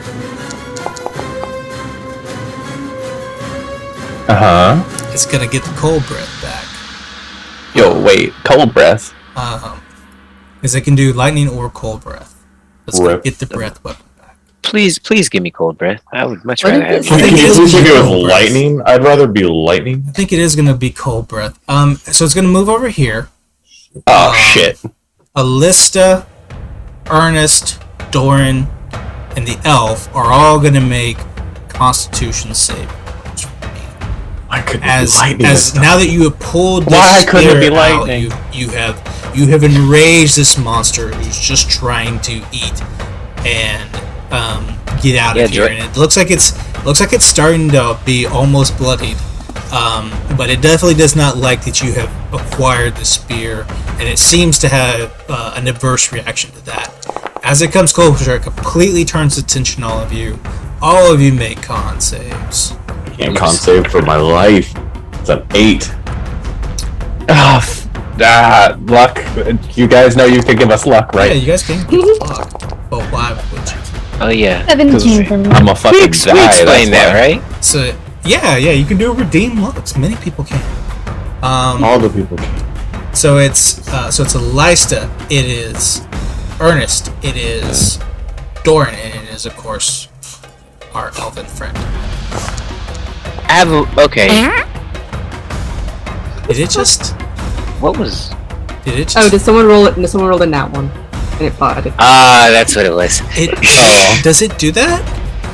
Yeah, it makes little noises. Sometimes it goes or it'll go wah wah wah. Looks like it just farted. And apparently sometimes it farts. Farted Yeah. at you? It just farted. I was like, what? What just happened? No, that was our elf friend. Oh gosh, it looks like you guys did really well. I rolled a 14. 14 fails. Alista. 13. Fails. I have a +5 to these rolls, and I keep rolling like trash. I've rolled an 8 total. 8 total. Ernest, was yours with advantage because you're raging. Oh, right. It was not. Everyone who failed, which is 19. Everyone but Ernest takes 55 cold damage. Ernest, you take 27. Halved to, because you're resistant to cold, halved to 13. Half to 13. Actually, it's halved and halved. It's cold. So Yeah. it's 6. Okay, yeah. Okay, cool. How lucky me. Oh no. Nah, never mind. Who's down? Me. Just Alista. Great. If I use absorb elements. And not while you're raging. Oh yeah, that's right. I'm raging. Tell I don't play a barbarian often, right? Sorry, Alista. Alista, you fall unconscious. This cold, as this lightning cold creature almost tries to freeze you solid. And like you're familiar with these sorts of creatures, and this sort of thing, it doesn't happen all the time where you're from, but it probably isn't too far away from things you've seen before. How does this feel, Alista, as you drop to 0? Extremely uncomfortable at first. Like it's like a piercing cold, but then it kind of like, when you get really cold, when you get intense levels of hypothermia going, it kind of starts to feel warm, and you don't feel it as much anymore. So you just kind of get a little tingly, you lose all feeling. So she doesn't even feel the ground when she hits it. She just kind of falls back, crumples a little bit. Crumpling to the ground, our first drop to 0 of this campaign. We've been here for 2 hours. Yep. Whose fault is that? Pendley! Your turn. Could have hit me with a lightning breath, Daniel. So Penley is, I think, let's see here. I feel like Penley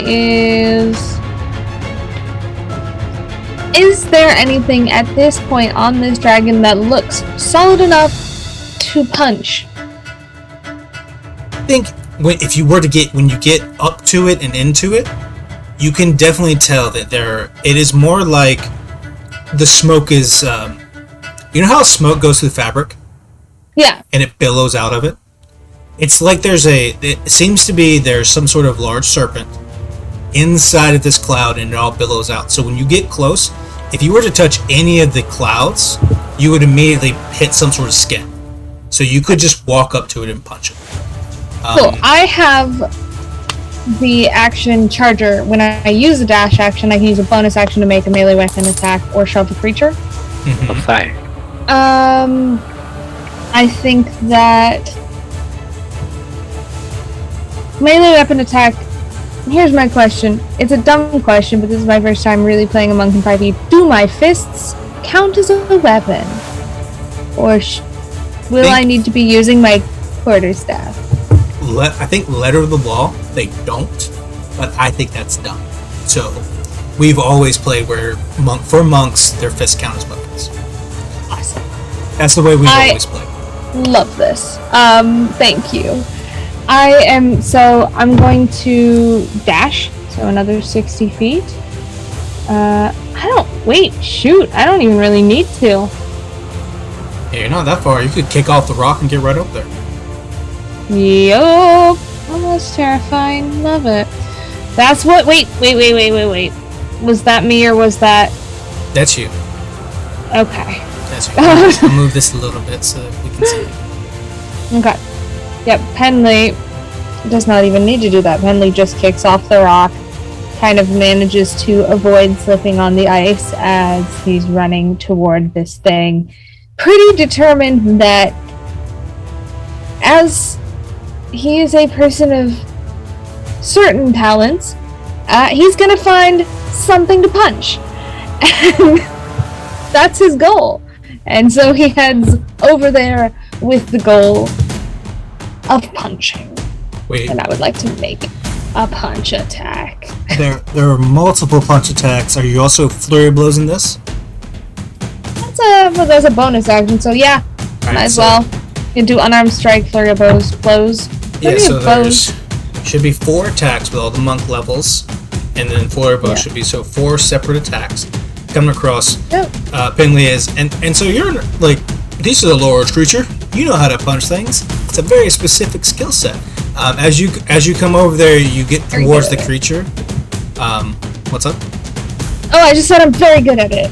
Yeah, great at it. So much so when you run over there, like you kind of like catch some of the dragon as it comes by, and you're actually swinging up throughout the storm, but you're like caught on it. And then there's punches, and there's the key stuff coming out, and you're able to get some what looks to be some solid strikes if they can do some damage as you come Sweet. across, and maybe even at one point get up to where the face sort of is, where you can actually get some of those weak points. What do we roll to hit? Yep, so I also have a nice plus to hit for these, which is good. My first one is not going to hit, though.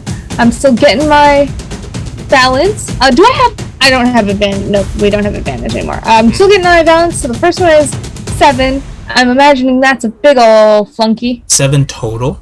Yeah, uh-huh.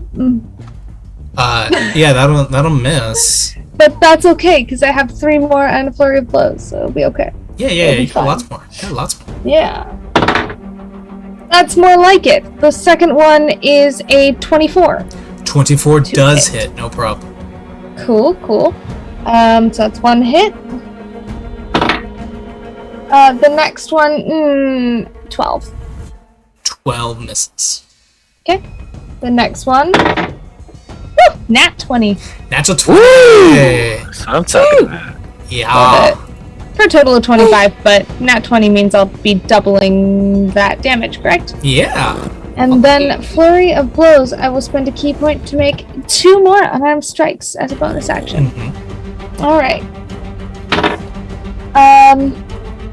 22. 22 does hit. And 1 more. Nat 1. I think nat 1 misses. Yeah. So I counted 3 hits, yeah? 3 hits, one of them being a nat 20. Mm-hmm. So let's So roll it's some damage. Pendley is running up along the dragon. He's coming around, finding weak points at certain areas. A couple times it doesn't work because he's literally running in a storm. So it's not the easiest thing to do. But we're getting some damage off, come back to where we are, disengaged with the creature, not be in its full space. Alright, and I think unarmed strike is actually just my strength modifier plus, so it's like it isn't actually rolling to hit, it's actually just if I'm correct here. You should be getting something for your unarmed strikes. Oh, there's open hand technique. Whenever you hit with a flurry of blows, that's one of them. I can impose. I can have it. Yeah. That's an effect. That's not a. And then You should be getting all your martial arts. So you can roll with your dex or your. You can roll with dex as your modifier, or you can roll with that. But you should be rolling d8s for all your unarmed strikes. yeah, I am wondering what I have done to my character sheet that's not showing up. Yeah, the way it's Are not you in showing up. D&D Beyond? Roll 4d8 and add 4d8 plus 8 is what it should be. I don't know why it's not Okay. showing. I'm looking at your sheet. Yeah. It's not working. I'm gonna have to look through it because that's funky. Yeah. But I didn't notice it till just now when I was like, yeah, my unarmed strike is 2? Should be I'm a monk? with 2 hits and a crit should be 4d8 plus 8. So whatever that total is for damage. That's 2 really hits bad. and a crit. 4, Yeah. an 8. Nice. That's 12 so far. 16.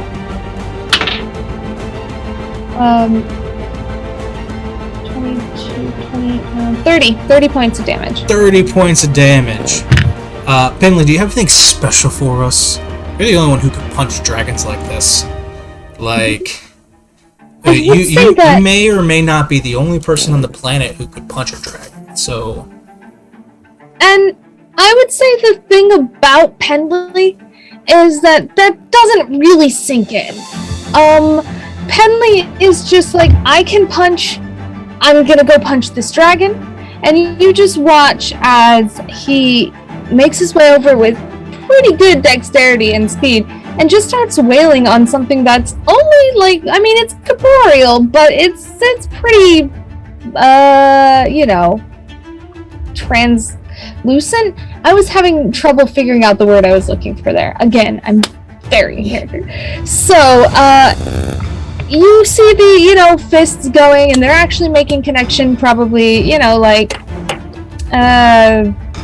almost 50% of the time, which is impressive because this is a big, weird elemental dragon. And he actually looks like he's worried.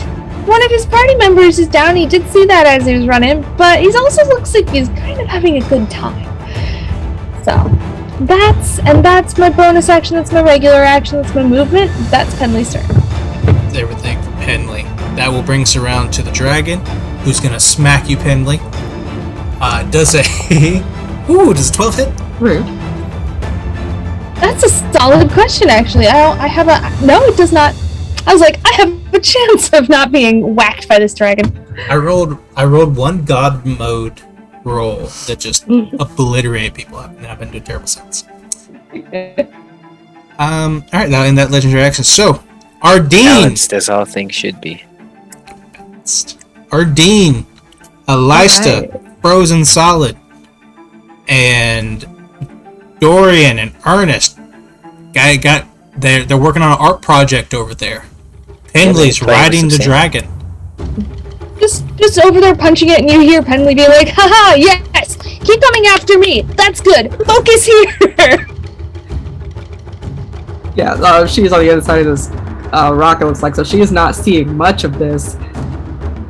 But she's just like, okay, what's happened? What? Oh no, okay, okay, we need to hurry. So she's gonna run as close as she can get, so about 30 feet that way. Then about... who is this right here? Can she get to Alista? I'm on that one ice bridge. Ice bridge? Oh, you're over there. Okay. How much movement do you have? 30 more, so she's just gonna try and get as close to Alista as possible. If you would like, you can get with 30 feet of movement. You can basically get like right here. Yeah. That's your action and your movement. So you have bonus action stuff. So, depending on what you brought, he's in range for some healing spells. But it doesn't what you want to do. Or But I cannot. I don't have any bonus spells that are good for this. So, yeah, she will just attempt to get very close and plot her next move. right. Yeah, she's just trying to be very stealthy. She's trying not to be noticed by the giant storm dragon, but it seems like it's got its hands full of Penley. So It does. And that will end your turn, Ardeen. At the end of your turn, it is going to smack Penley again. Because Penley is literally on top of the dragon. I'm a little bit of a menace. It's Oh, that did not sound good. Does a natural 20 hit? no. Yes, of course. Alright, What those a trumpets can just go right back. I think that was a good time to remind the chat that we do accept luck. And you can also curse the big bad evil guy. You can Yeah. command luck, like it's command redeem luck character name or player name, and then it's command redeem luck or redeem bless or redeem curse. I think that, Yeah, or I transposed all the blessing- numbers and all the commands so that no one could A successfully. blessing here would be fantastic too. We could also blessing curse. We have a curse. Awesome. Curse. Rude. That's what I'm talking about. All right. Top of the round. We're gonna get that curse in just a second. I know there are Bless. rolls that get made, so let's figure all that up as this happens. So top of the round, our elf lady comes up, and you've got this whole thing out now. She's going to again begin casting a spell. And this one would be familiar to you, Alista, but you're unconscious. So I can't see shit. effectively, what she's going to cast is shatter. Just brute force, shatter all this glass right here. You can see there's like a little, as she's casting the spell, there's like a little bit of a blue cerulean wall coming up between her and the glass. And then there's a little bit of one that comes over you, Ernest, and Dorian as well. As this glass shatters, it explodes. I need both of you to make dexterity saving throws with advantage. Why would But I need to make one? do that? Yes, both of you do. Why would she do that? I thought we were saving them. I think I'm so confused now. Dexterity saving throws with advantage. As all this glass explodes out, revealing the spear inside. Natural 20. Natural 20. Yeah. 21. 21. Both of those are gonna save. So with the added protection from this nice elf lady, both of you take no damage, and you can see that there's pieces and shards of glass stick into this energy, turn to sand, and kind of coat your face before they fall to the ground harmlessly. But there in front of you is a spear. It looks like the shaft is made out of what you today would recognize as regular steel. But on the end of it, there is this blue sort of stone that seems to be infused with the steel, and the steel kind of turns into stone as it comes out, and then it's wrapped with this white kind of rope. Doran, give me a nature or history check. Oh. Bold, wonderful fun. Can I help him? Can I assist? No. That's a 15. 15? You've seen this material before. Rope? Yeah. Hell yeah. It's a very specific type of rope. It's called starstring. Oh. And your mother had some that she used to crochet with. But basically what it is, it's a very, very thin, almost impossibly thin kind of needle and thread, or a thread, that you can see like little pieces of light moving along the string as it ties to the steel. It's incredibly strong, virtually indestructible, and it glows a faint white, faint star kind of color. But there it sits. Dorian, it's your turn. Not doing so great. I'm gonna stay here with my friend, and I am going to assist my dragon punching friend by throwing some psionic feathers that direction to try and hit this dragon. You trying to do damage or you trying to distract it? Probably trying to help her continue to keep it distracted over in that direction. Trying to help him Pendley take care of like keep the distraction. Yeah, keep the Pendley. attention over there. Yes, to Okay. keep it. Do you want to move while you do that, or no? You know what? Let's go. Let's get a good old hustle on. So you could swing over, throw those out, make your attack, have this thing looking at you and looking away. Swing out over here. Yeah. Did I pull myself? Am I lagging out? Like over here. We can go over there. That'll be fine. Anywhere away from them. Yeah, you jump off of Ernest's shoulder, come around, give me an attack roll for those, or a bonus action, or whatever it is, for the attacks as you continue to strike this creature, hopefully doing some damage along the way. Did we do the curse yet, by the way? Oh yeah, we need to do that curse. It was a 1. What does that mean?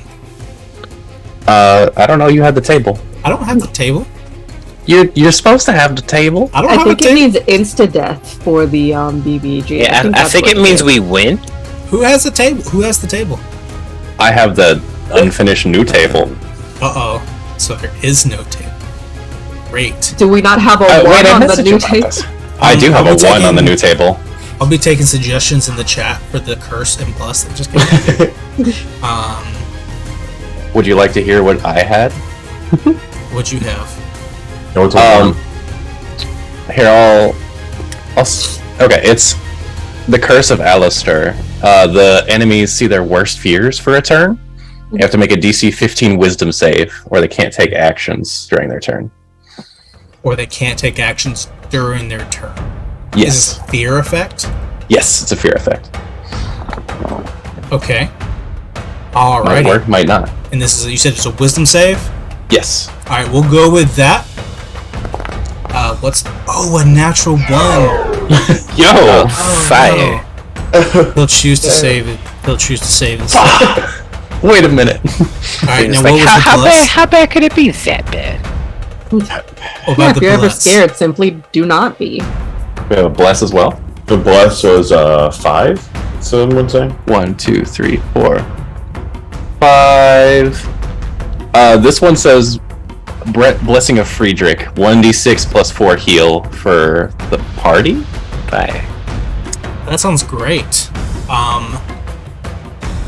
You can everyone- choose to mess with that as you want, Everyone because this is rough. who is conscious is 1d. I'm gonna say was it 1d6 even? That works. That's fine. Is that what it says? Okay. It's 1d6 plus 4. We're gonna do 1d6 plus 5. Okay. So a total, and so we'll make that small change. So I'll give everyone take 6 healing. Alright, we're back into double digits. Let's go. Couldn't be me. Couldn't be. Couldn't be me. I'm Alright, feeling pretty good. Alright, and that roll to hit was a 23. 23 definitely hits. Yeah, buddy. And how much damage was that? Well, it's engaged, so we get some sneak attack up in there. Mhm. 66 on that. The creature, as it's taking this damage,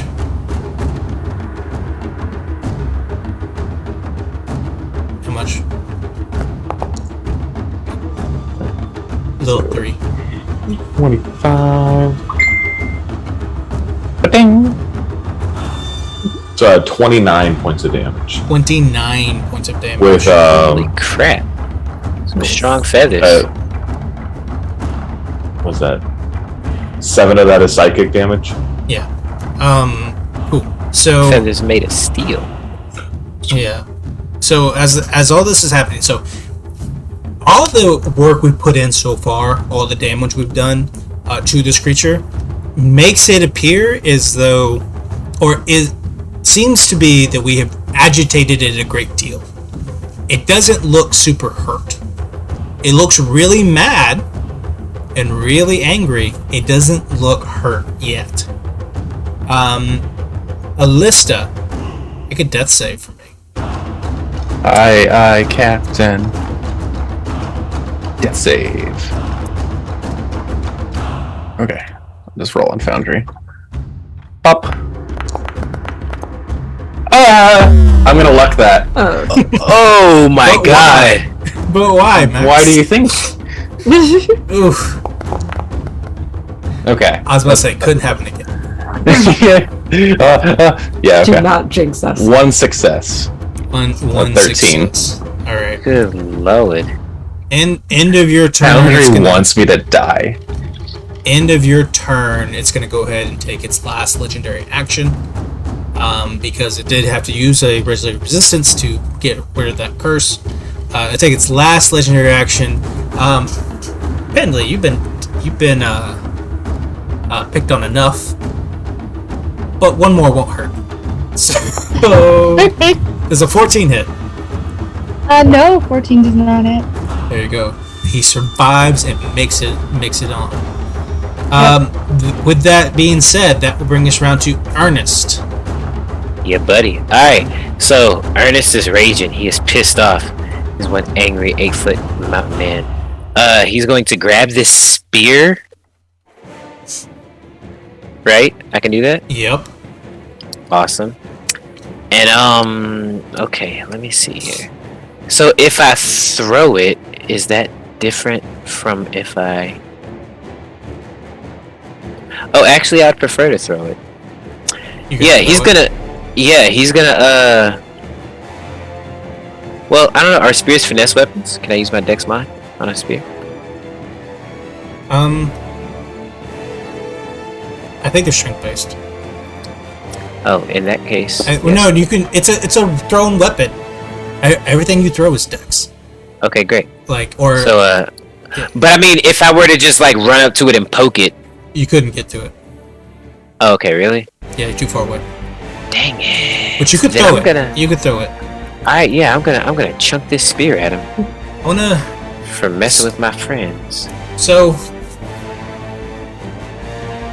this spear has the opportunity that if it strikes true, there's a significant chance that if it strikes true, it very well may end the creature. So I want to do something a little bit different, a little interesting. I want to invite some of you, others of you that are in this combat right now, to present us with some sort of reaction to Ernest throwing the spear, to see if we can help him out with like either advantage or inspiration or any kind of other special things that you all can do to assist with this in some way. Because as Ernest comes up and gets ready to throw the spear, if it finds where it needs to be, I think it might end the creature. So, Alistair's unconscious. Probably not going to help. Anybody else? You got me. I have a proposition. I want to hear it. I succeeded in hitting last time, but I did not use when I used Flurry of Blows. I did not use open hand technique, but I'm still engaged with this dragon. So, because you're giving us the opportunity to use an action here, could I use this opportunity to use my open hand technique, which would allow me to have it either like fall prone, or it can't take a reaction depending on if it fails a strength or dex saving throw. Yeah, do you think that doing this would allow Pendley to maybe like move the creature in such a way that's like exposed in some way that could easily be hit, like the broadside, that sort of thing? Absolutely, and I'd be also totally willing, like if you want me to make a grapple or anything like that, but basically with the open hand, it's if I had hit with a Flurry of Blows, which I did, though normally this would be on the same turn. Yeah. I could either have it fall prone if it fails a dex, or get pushed if it fails a strength, or it can't take a reaction until the end of the turn. Yeah. So I think it would be sort of like, not exactly, but akin to trying to have it be prone, sort of like I might manage to push it so that it's got an exposed area, sort of thing. Yeah. Here's what I want you to do. I want you to roll me this is kind of like misdirecting. It's kind of like misdirecting and pulling the momentum of this creature into place where you need to be. Perfect. Okay. I would like open hand is going to give you advantage on this. Sweet. You can make me a dexterity check, strength dexterity, with your, and then you can add your proficiency too. So like an attack roll. Okay. Cool. That is 21. So with a 21, this is successful. And so what you're going to be able to do is you're going to be able to redirect kind of like the head, neck, body of this creature in such a way that It doesn't, so that the underbelly is kind of exposed on this dragon as you move around, and you're kind of riding it. It's almost like it's chasing you as you're trying to move it around, but you pull it over in such a way that the broad side of this barn has opened up for you, Ernest, in such a way that this was going to give you advantage on your attack roll. I would say at first look, this looks Awesome. accidental, or like something is just going for Penley, and Penley's like, "Oh, cut this way," shit, you know. It But works. it works out, whether or not it was on purpose. Yeah. Let's see. Ardeen, do you have anything for us? Oh, close. Are you there, Ernest? He's going to be running towards you than throwing it, so he's close enough. Or whatever. Cool. Adrena's gonna whip her cape back to reveal a small drum on her side. She's just gonna start beating a sick beat for him while he does this. Yeah. Like, get him, Ernest! And give him bardic inspiration. Bardic inspiration to you, Ernest. As the drums of war begin to beat from Ardeen. Doran, do you have anything for us? I know you're already kind of helping, distracting, throwing knives. Didn't use my bonus action, but could I put in an argument for using some of my psionic stuff with homing strikes, that I could use my bonus action as kind of like a guide for the spear to throw it and kind of meet up with the spear? Give me a charisma check. Because you're a charisma caster, right? Or what are you? Definitely not. You're like a I'm dexed. I don't do spells. You don't do spells? Welcome, Raiders. Welcome, He's a rogue, Raiders. I'm What a up, rogue. Raiders? This man's a rogue. He's a rogue. A rogue. We're attempting to end a storm dragon. Yeah. I'll Our take storm party member is dying. I'll take wisdom. Wisdom check. Welcome everybody. We are here playing D&D, trying to not die, and it's going Terrible. just okay. That is It's a going 12, a well. 7 on a wisdom. Most of us are check. succeeding. 7 total. 7 total. Oh, that's not very good. I'm gonna No. say that the thing is distracted because you've been throwing knives at it, but that doesn't seem to be the way this particular magic works. Looks like it looks like maybe you found Purchase and it was gonna come by and maybe it was glowing a little bit, like, here, hit me right here, sort of thing.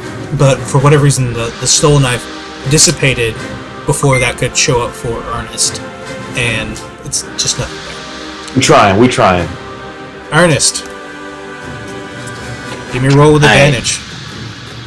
If I reckless, can I get double advantage? No, you can only have one advantage.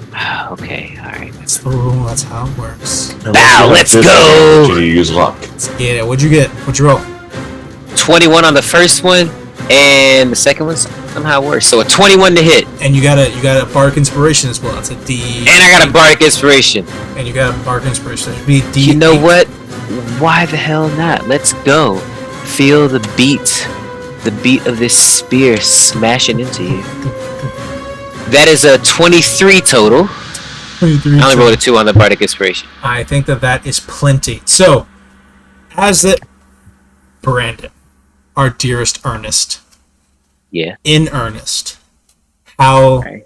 when this spear hits, specifically this gemstone tip that's been tied on with a star string, as it hits the creature, it's going to effectively what happens, it's going to dissipate its form entirely.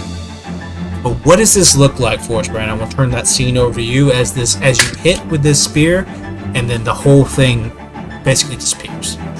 So Ernest is usually a gentle giant, as you know. But while he's raging, he taking all this damage from this creature, he picks up the spear. He's had his back to it for the most part, focused on this elf lady. He picks up the spear, and as he turns around, first he sees Elisa, am I saying that right? On the ground, making death saves, fighting for her very life. And then he sees his best friend Penn running around. Like, I know he's doing it on purpose, but to Ernest, who's raging right now. He feels like Pin's about to be eaten by a freaking dragon. He sees a. Sorry, I gotta look at all these character names. Jesus. He sees Adrian banging on a drum, the sounds of war, and obviously he's got Doran helping him out with the feathers. He picks up this spear and seeing all of his friends in danger, fighting for their lives, he just gets so angry, so mad. He clenches the spear so hard that he leaves a finger indents in the steel itself. His hands probably still smoldering from that wall of fire that he threw. And he just hurls the spear as hard as he can into this thing, and it kind of whistles in the air as the tip spins around, and then finds purchase, landing right in the gut of whatever this beast is. It hits, it lands right into this creature's side, and when it hits, the smoke stops.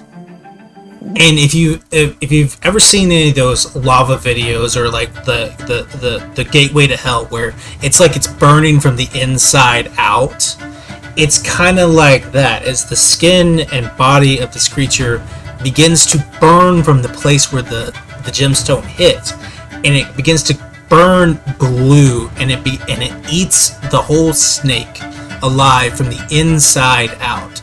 And all of you are watching as each piece of this creature dissipates and is returned to whatever elemental plane it was supposed to be on.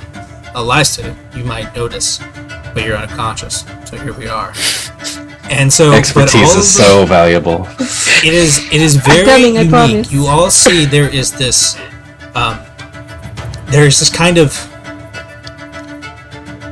residue or byproduct that comes off of the creature. It's some of it's powdered and it lands on the ground around it. Others of it are vapor and they go off into it. But the creature itself, the energy, the magical energy that it had as an innately magical creature, began to dissipate around it, and it went off into the ether and off into the everything. And silence falls. Ernest is gonna let out just a barbaric scream. The thing vanishes and disappears. Penley, you fall 15 feet, land on the ground, like heels in, come to just perfect. There are moments. Who wants to keep at least a lifestyle alive? Who's got something to bring her back to life? Adrian is running. You're running. What does this look like, Adrian? She's kind of breathless, seeing what happened to the sky dragon. But then she quickly remembers that she was on her way to do something, so she'll just book it toward Alistair on the ground over here. And she will remove her gloves, and you see a healing light. It looks like her hands are on fire as she lays her healing hands upon her friend. It's like a little spark, as like static shock, like when you touch Alistair. She uses her hands as defibrillators, just.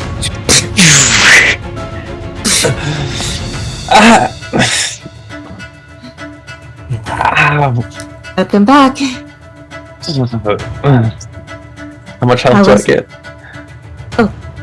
11 hit points. Thank you. 19. She kind of sits up and her teeth are chattering, and her pigtails are like still frozen in place on either side of her. They're not moving. Adrian will replace her gloves and start just like brushing your shoulders, trying to like warm you up a little bit. Thank you. I don't like the cold. How was the other side? Dark. It was pretty much just dark. She kind of crooks her head like she's listening to something. Well, you were only there a short time. It will probably not affect you too badly. That's encouraging, thank you. The hell was that thing? Elements shouldn't be mixed like that. I don't know, but whatever that thing was that they found killed it.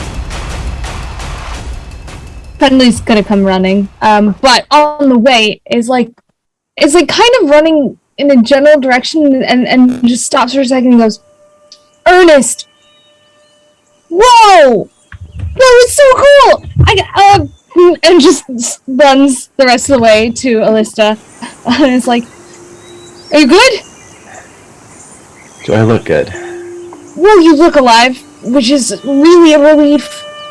Better than dead. Yeah. Nice one, Ardeen. Okay, cool. Wait. There was another person. And starts looking around for the elf lady. So the elf lady is walking up, and so Penley, I need you and Ardeen to make medicine checks real quick. Alista, you feel, more specifically, I should say, you don't feel your arm a little bit. Non-nat 20 for me. Also a dirty 20. Yo, pair of dirty 20s. There we go.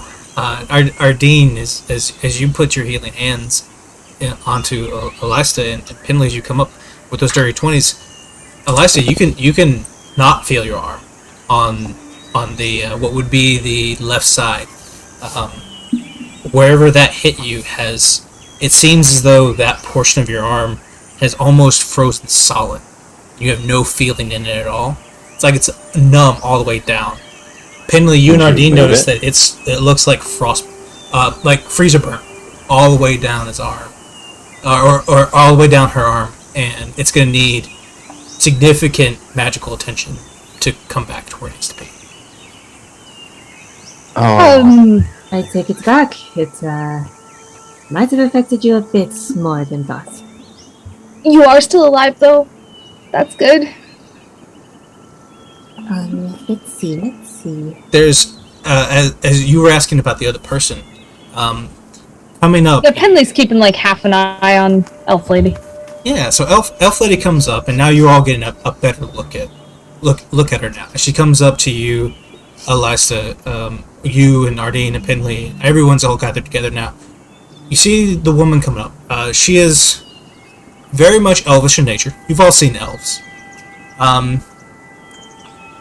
It is immediately apparent that she is not an elf.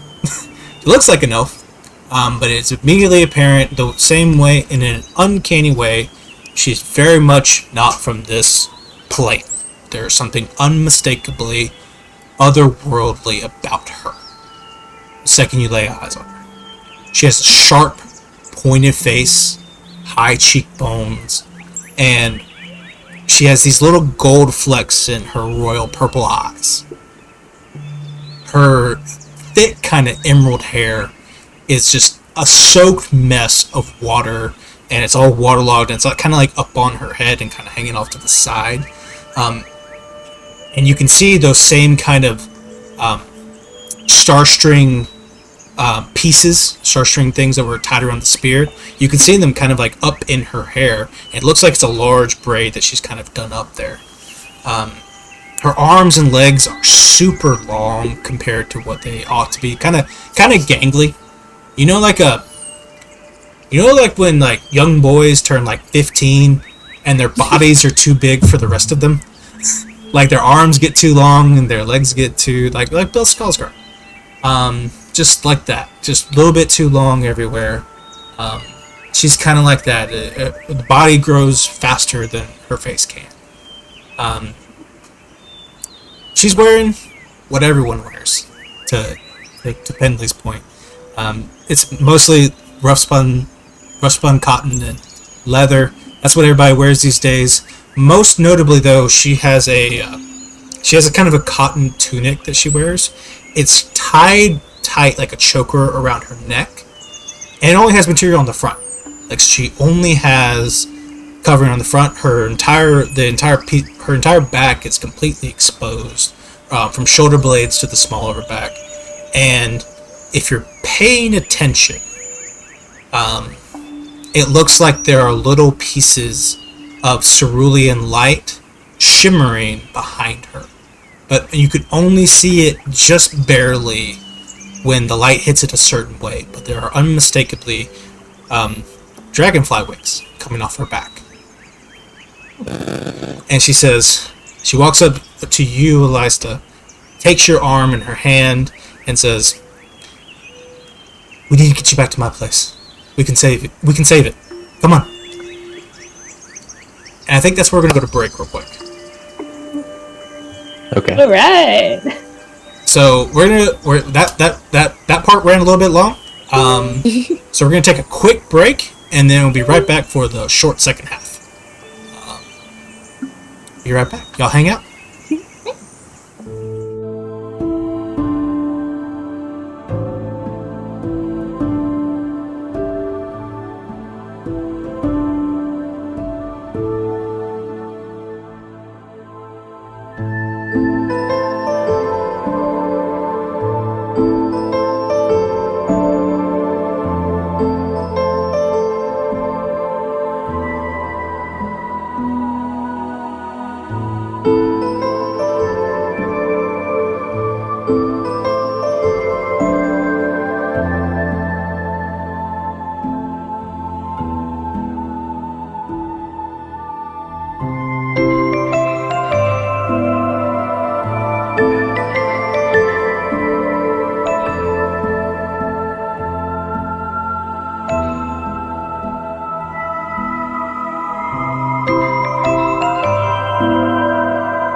Hello, Happy everyone. New Year! Happy New Year. I love Happy New Year. It's such a good, such a good. Every such a good day is a back. new year. Right. Okay, well, hey, thank you everyone for sticking with us through the break. Normally our first half sessions are a little bit shorter than that. We just had a small issue with a shadow dragon creature. But that went really, really well. So we can all take solace in knowing that we are a functional party that doesn't die, except for Max. We all survived! Yay! Yay! We did it. Yeah. Good job, guys. Yay. Minor incident. So the our elven friend who has come over and reached out to you, Alasta, and mentioned that she can save your arm, but we'll need to go back to her place. And so, is that I'm pretty sure that'll shock out. That's fine. She casts Stop shocking doing that. grasp on her own arm and sends a pulse of electricity through it. the fingers kind of flex out, and then they like tense up, and your whole hand turns like this. Ah, well, that's. And Dream just like smacks her on the back of the head, like, stop doing that. I mean it. Yeah, it's not really going to help you. Here, follow me. And she walks over to the tree next to the campsite, and begins to draw a symbol. It's Ernest. It's Ernest for you. It's unmistakably a druidic symbol. Something your people have written. It's I don't know if sacred text. I don't think it's like sacred text stuff, but it's certainly religious in nature, certainly druidic in nature for sure. And you Just notice watching that she it do begins to draw on takes out a piece of charcoal and begins to draw onto the tree. Ernest is like doing his breathing exercises to calm himself down while he's watching her paint this symbol. And we will like sidle up to the side of Ernest and just be like, "How you doing, bud?"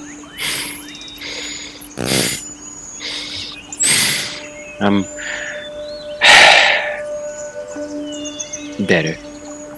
Yeah, good job. I can't imagine. So, a lot, I'm sure. Like that shot though. Yeah, are you okay? He was chasing you around pretty crazy. It was kind of fun. Fun? It's not the Well- word I would use, but It'd be more fun if nobody got hurt, but it looks like this person's gonna help Alista, so should be okay. yeah. Although, don't know if it would have been without you, so thanks. Oh, I just got so mad. He was hurting all of my friends, you know? Good to have people to look out for you. And kind of like Penley kind of gets distracted by what's going on with Alista's arm and just tapers off that conversation without really. Just Oh, okay.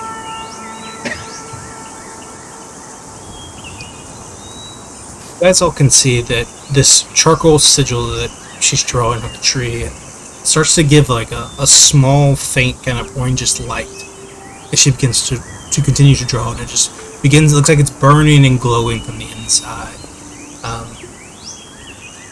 And in time, just a short, maybe 30 seconds, a minute later, a piece of the tree opens up, and you've seen this before, and as you've seen these kind of the way druids will walk between trees, and you can see it open up, and she ushers you all quickly to run through the portal onto the other sides, and invites you all there, and it looks like she's actually got a piece of the tree held in her hand, like she's holding open a curtain. She gestures you all through. Oh, real quick, did somebody go pick up that spear? The spear, no one's picked it up yet. I would like to go retrieve the spear. Welcome, Raiders. What's up, Raiders? You missed it. We killed a smoke dragon earlier. It was pretty dope. Little smoke dragon. Wow. And speaking of that spear that we killed the smoke dragon with, Ernest, while Ardeen and Pendley are tending to Alista. You go over there and you begin searching for the spear. Give me a perception check. Uh-oh. Oh, no, I'm good at those. Because I'm tall. Yeah, that's why. That's why. Perception. Oof, that's only a 9. That's what I get for talking shit. 9? Only a 9. Yeah. It looks like you find the metal rod it was attached to, but the gem is gone. Hmm.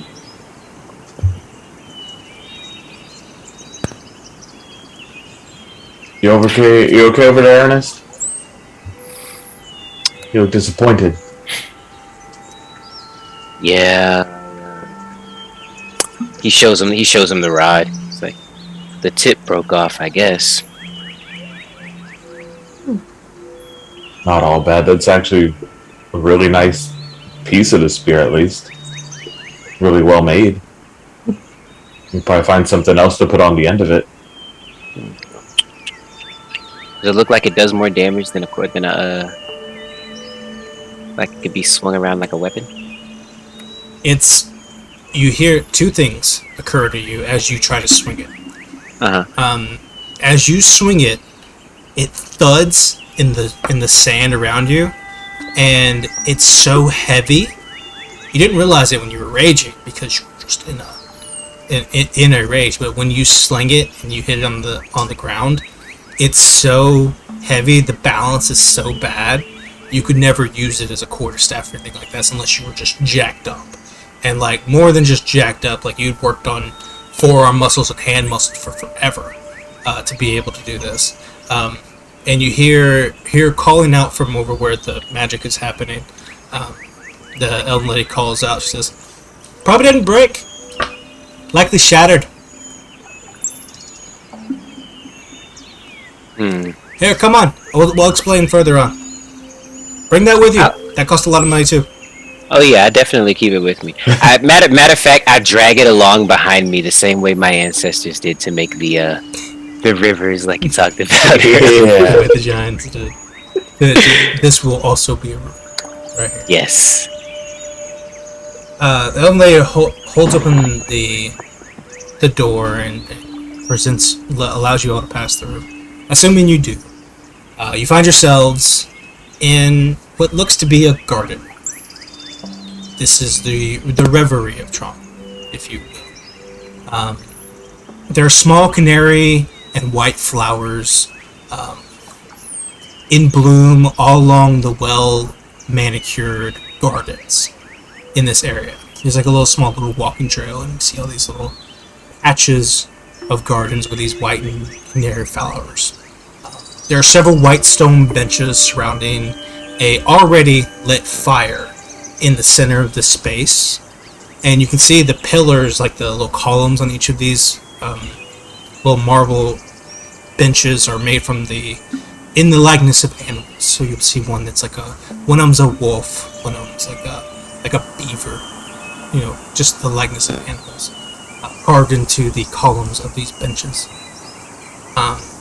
There are twinkling lights in the air, a little crimson and orange and periwinkle, and these little firefly-like lights. They're just bounding and fluttering around. And those of you who are familiar with Feywild may recognize these little pixie creatures that are moving in and out of the planar portal directly to your left. So cut open in the fabric of the universe is a portal to the Feywild, which pours everlasting sunset light into this space. So where you stand now is lit by that light, and there are these little creatures that move back and forth between them. And you find yourself in this little space. How small is it? Because I'm 8 feet tall. I mean, it's like a grove, so it's like a little forest. Oh, okay, cool. Yeah. She calls you all and says, "Here, come, sit by the fire." It's strange circumstances we're all meeting on. My name is Tromperie. Here, come. What was your name? Broke-armed one.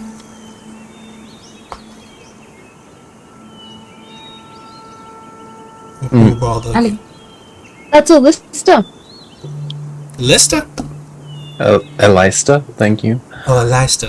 Oh, Here, Yeah, sit by me. sure. Gestures you over. Fuck it, why not? And she comes over and takes a seat. Eliza, please watch your language in the presence of a stranger. Henley takes like a kind of starting to stale piece of bread out of his pocket, starts munching on it, sits down on the other side of Eliza, and he's like, "Nice place." You've always carried bread in your pocket? Or just whatever the last meal was. Do you want some? Thank you, Josh? though. with age. She takes another bite of. Ernest will pluck a leaf off of one of the trees, just kind of rub it in between his fingers, and as he plops a seat next to Pin. Very, very resourceful of you. Introduce yourself. I'm Pen.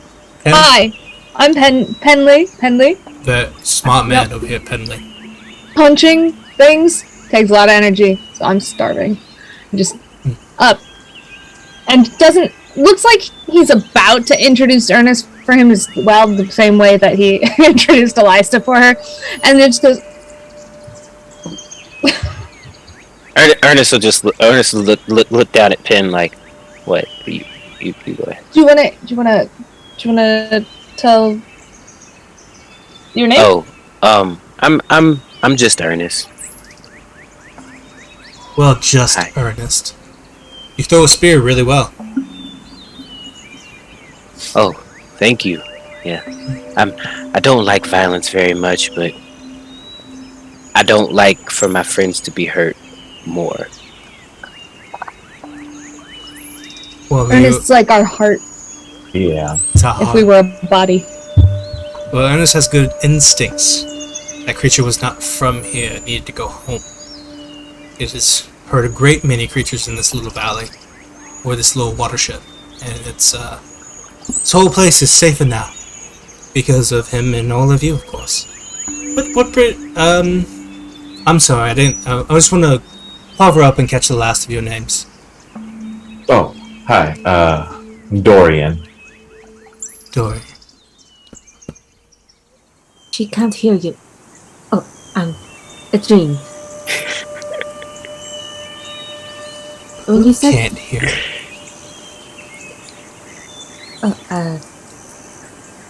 Just stops working on a lista for a second. she does want to know. She's kind of has like a very quick aside. This is my friend. They're. I believe the best word would be a spirit. I see them a lot, but this one tends to stay with me. It is Elias. Just amazing. Whew. That was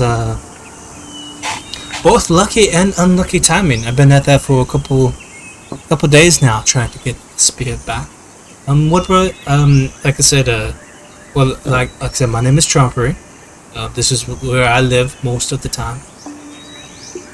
My home away from home, if it were. If you were interested to know, then we are currently on the north side of the continent. Have any of you been this far north before? Maybe. I don't know. I just kind of go. It gets unseasonably hot in this area.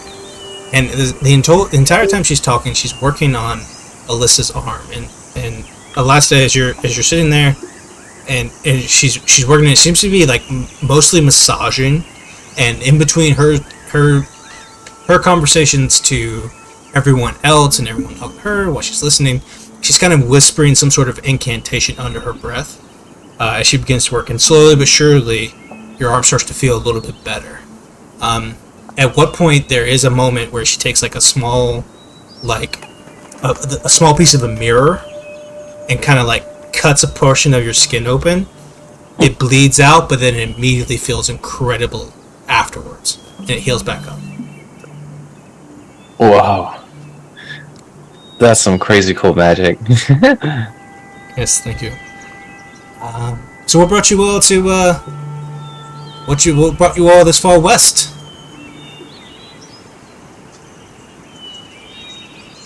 What were we doing? Just tend to wander most of the time. I mean, Thought we were going to the beach. we were.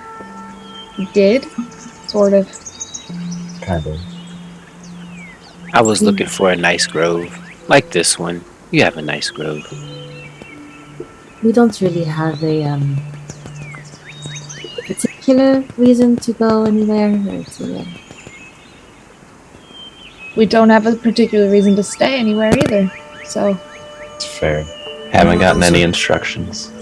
Those are both very good points. Sometimes when you are in the way this world is, if you can go somewhere, you might as well should, right? Not everyone gets that sort of benefit as you. I don't know what your travels are like, but wherever I go anywhere, there seem to be creatures everywhere, and not safe ones. Like, I don't know if you know this, but to our south, maybe 100, 200 miles or so, there is a very powerful dragon, and he is angry at everyone all the time. Horrible stuff. Yeah, don't even go over there. But now that some time at the beach does sound nice, I was actually meeting a colleague there myself until, well, this happened. Alistair, you feel your elbow snap, like it dislocated out, then came back in, and then suddenly your whole arm feels normal again, as close to normal as it can get. She has a very wild grin on her face as she looks down at it, kind of like tests all the fingers. Wow. while that's happening between the two, Penley's trying to make eye contact with the other three, and he's like, "We should invite her to the beach. Ask her if she wants to go to the beach." What'd you say, Pen? Ernest says out loud. Ask her if she wants to go to the beach. I think Pen wants to ask you something. Sure, Pen, what's up? I was just thinking, since we were gonna go to the beach and we didn't really get to go to the beach, and you said you wanted to go to the beach, maybe we should just all go to the beach together. Especially if there's gonna be some more big dragons. It's better if there's more of us. Would that I could. I wish. I was supposed to, like I said, I was supposed to meet a friend at the beach, but I don't think I'm going to be able to now. I think the spear... I was supposed to bring the spear to a friend over there, but now it's broken. I don't think it works anymore. Do you still have it? Ernest, as soon as she mentions that it's broken, his eyes get really wide and he tries to like hide the pole. He just like puts it behind him. Part of it's probably still sticking out. the front of it, you could see like the top of it still sticking out. You can see the gemstones gone. The little starlight strings hanging there. And he'll look not malicious. He'll just look like a kid trying to hide something from it. He's like, I thought that might happen. It's just it didn't quite. It works, right? But it takes so long. It's so unstable. Like, there wasn't enough. It's see, the spear was well, it was enchanted. It was, how do I say this? You guys will understand this. When you know how Pen over here was eating the bread from yesterday, it's because Pen values nutrition. When you eat fruits and vegetables and you have your bread and your biscuits and you partake of proteins, they make your body feel better, and you make your arms go big and strong like Ernest here. And I had fed the spear power in the same way that you would feed yourself. And it took so long, but I just... Shame that it just dissipates so quickly. But it is good to have around for just such an occasion you come upon a impossibly difficult monster. Why was it stuck in, like, glass? The creature didn't like it, surprisingly enough. No. It was... it purposely tried to destroy it, I think. Was the creature drawn to what you were doing? Maybe. I'm not sure how it knew. It is possible that that actually is something. See, the gym was founded because I was in the rivers, and the rivers ran over the gym, and I continued the enchantment for 100 days and 100 nights. And I believe it pulled from the power of the river to actually charge up, if you will. And I believe that it is possible that the creature sensed that power, since it came from the very river in which it chose to live. So perhaps that it could tell. What was it? It didn't seem normal. Never seen elements mixed like that. It was gross. You said it needed to go home. So, where was home? Tromperie looks at Alistair.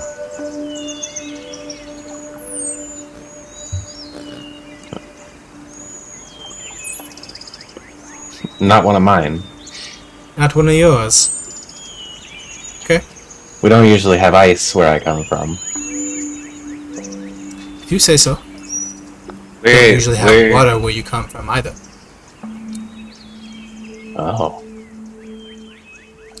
Anyway. Where are you from, Tromperie? Mostly here. This is where my mother raised me. You said she doesn't look like she's from this plane, though, right? She does not. Yeah. Not even a little bit. There is very unmistakably something a little bit off about it. Well, you were raised here. Where were you born? Here. And I've lived here for many, many years. Until my mother died. My father is not from... He is from there. She points to the portal. It's not safe over there. You shouldn't go.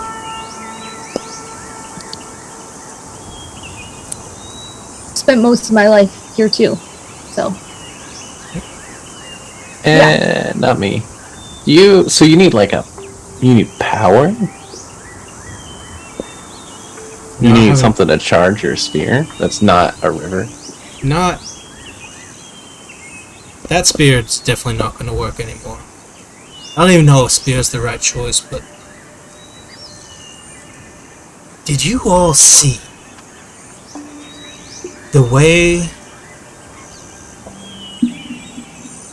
Did you all see the way that creature... I don't think it died. I think it just left, right? Like it wasn't from here, so I think the magic... It banished it? Possibly? Like it's dispersed? Regardless, it looks just... The residue that came off of it looks just like what the spear would have on it after weeks and weeks of charging. Think that if you had a powerful enough creature, or a creature that had the capacity to change or move, or that you could somehow capture that energy. But What would you do with it? Magic. That's a dumb answer. Power. Power doesn't disappear. If it's, whether it's the power that you have, or the life that you have, or the place that you're in, everything has an energy to it. It can't be destroyed, it can't be created, everything comes from something else. If you can harness enough power, you can protect people, and you can protect those around you the way the spear did today.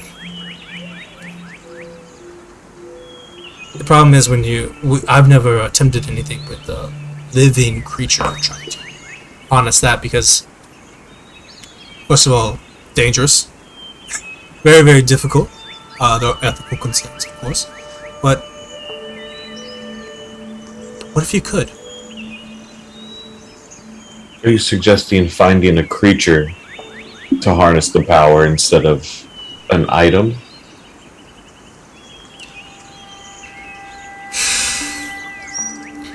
In my experience, just like what we saw with the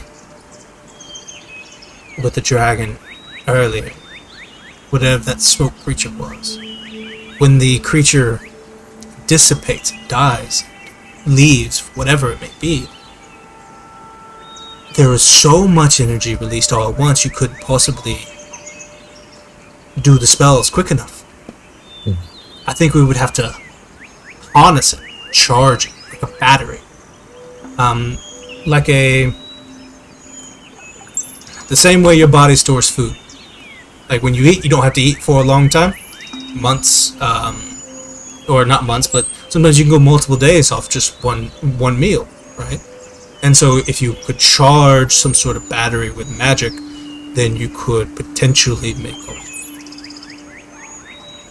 Where do we get a battery? What's a battery? What is a battery? Where do we get magic? I don't know. Tromperie These said it. creatures? Why are you doing any of this? Well, I was doing it. I have a friend. My friend and I are trying to make a weapon. A weapon that would allow all of us, all of the people here on this land. We want to make a weapon to help us fight the monsters. Not every monster. Most creatures need to stay exactly where they are. But when things like that arrive that aren't supposed to be here, or have appetites such that they would destroy everything that we love and everything we know,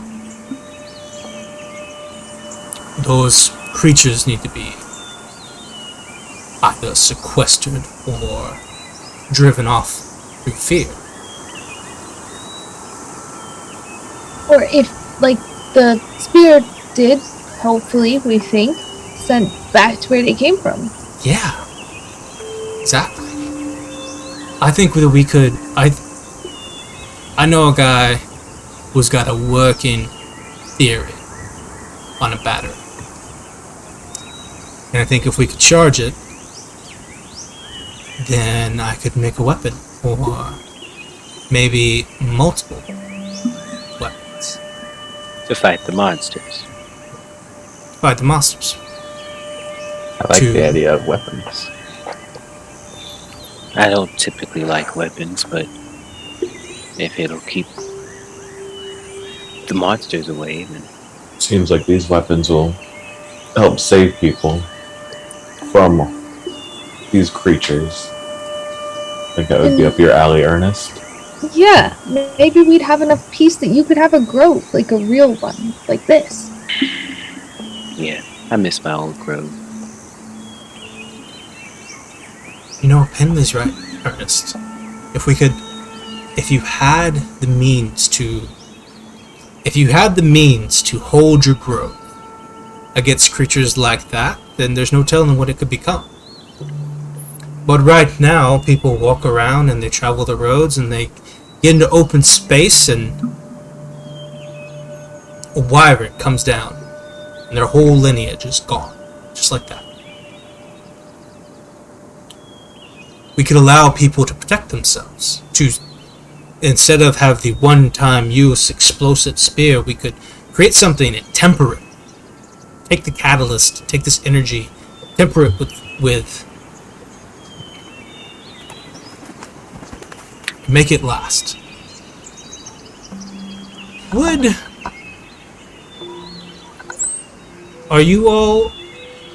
Would you all be interested in helping me create such a weapon?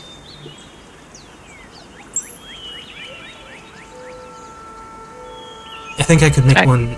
I think we could potentially, with the right circumstances, I think we could make something for everyone.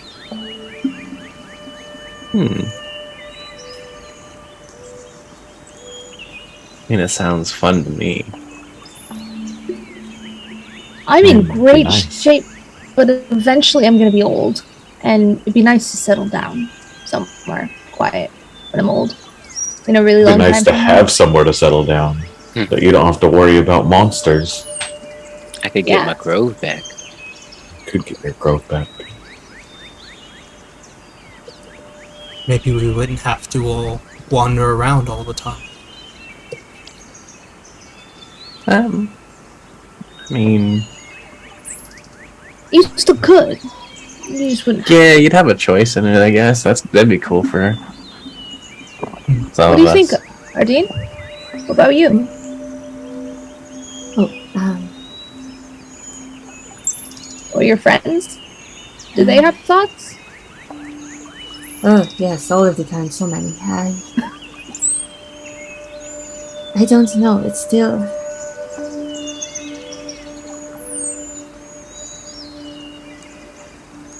It sounds too good to me, but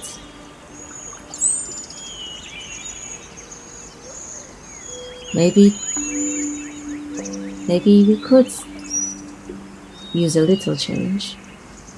Maybe this could be good. Do you all think so? A goal, right? Something to work for. She's just looking very uneasily toward Tromperie.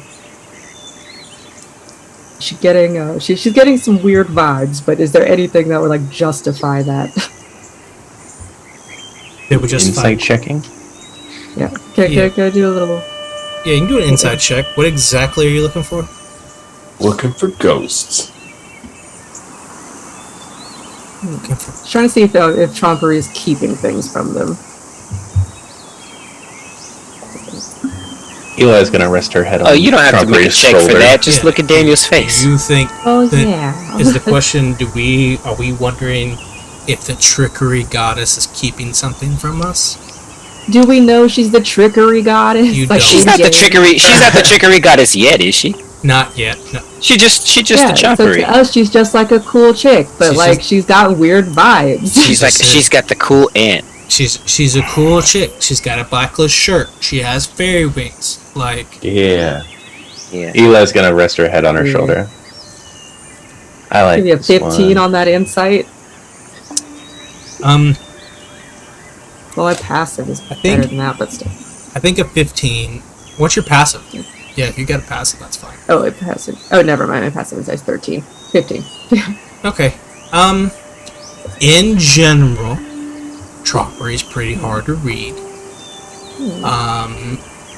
Just in general. But that being said, I think with a 15, I would say it's hard to tell if she just got a lot of thoughts moving along at the same time. Like, a lot has changed in the last, 30 minutes for her, right? The spear's gone, all this work she's put in has disappeared, all of you are here, she's having this epiphany.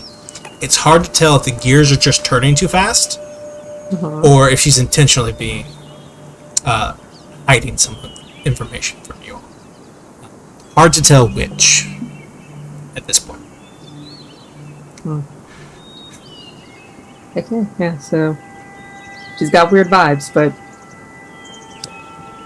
Adrene wants to, she wants to believe in good things, so she's choosing to put that on the back burner for now. Adrena will remember this. Adrene's friends will remember that.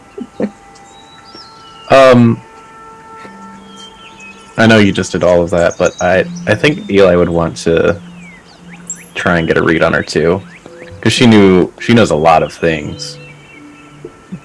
She probably shouldn't know where Eli's from, so she's curious about that. She's not like suspicious, but she's like, Yeah, aren't you? interesting. Aren't you visibly an air genasi? Yeah. By definition. Yeah. Oh.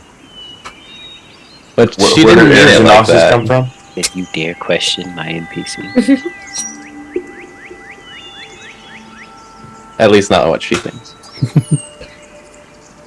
Yeah, you can make an insight check. Okay.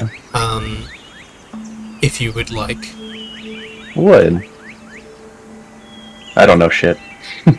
My passive is 16, so I guess I'm going with that. Your passive is 16. She's super helpful. Like, she fixed your arm that was broken. Or not broken, but it was frozen. Seemed to have I've thawed been that electrocuted several times. Yeah. Yeah, electrocuted, frozen, terrible stuff. She definitely does seem to know more. She seems to be making some assumptions about who you are and who you are as people, like really, really quickly. The same way someone like Sherlock Holmes would, or whatever. But it doesn't seem like it's malicious or anything like that. So or she's that real been smart. watching you or anything like that. With a 16, she's hard to read, but she just seems to know more than she's letting on. Almost always. She's really smart. She wants to play her cards close to her chest. That's fine. Just put her head back down on her. So here's the thing. I need to make a call, but I have a friend who lives in the mountains near here, and he's been working on something that I think might function as battery. I think we can use that and get it charged up. And I think I can make something like the spear for all of you. And I can have something too. We can all get what we want. The means to defend ourselves and create a home and protect our grove. And generally feel good about our chances of survival in this world. If we rest here for the night, will you all join me to go meet my friend? Sounds fun to me. We could do this together. It'd be a lot easier. That way we don't... Sleep over with a cool fairy lady. Let's go. I'm curious too. We're in. You are in. Ernest? It doesn't get any darker in here. The beach was a little overrated anyway. Just some weird rivers. We can go to the beach afterwards. It's fun. It's true. Yeah? Yeah. Sounds good. We can all go. Everybody. It'll be wonderful.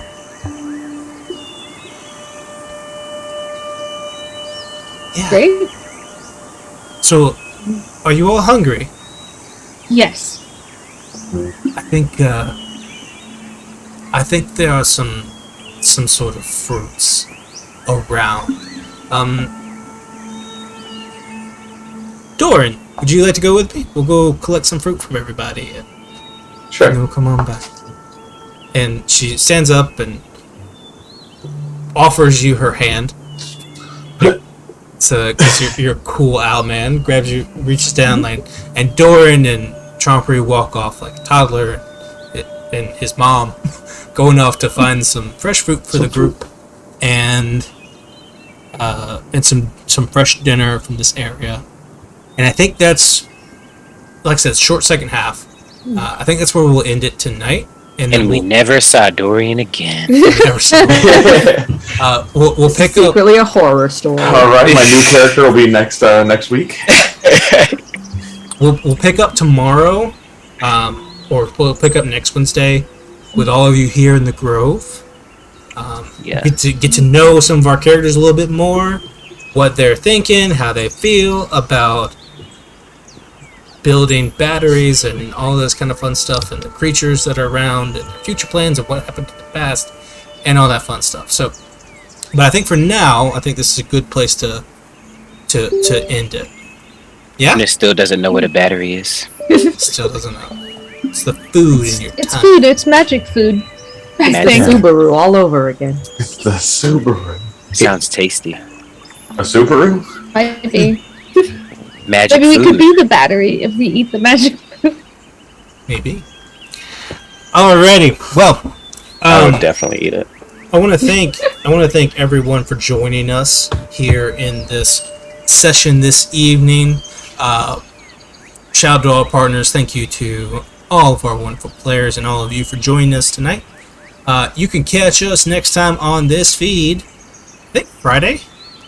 It's either going to be Cowboys or it's going to be Cowboys, or it'll be a Way Out with Lauren and I, probably this Friday.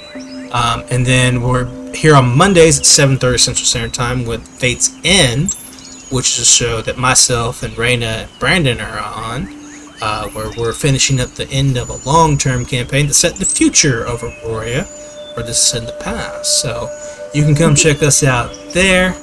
But otherwise, we'll be back here 8 o'clock Central Standard Time, 9 o'clock Eastern, 6 o'clock Pacific. This time next Wednesday for part 2 of this 5-part adventure. And we hope to see you all there. I'm gonna raid somebody.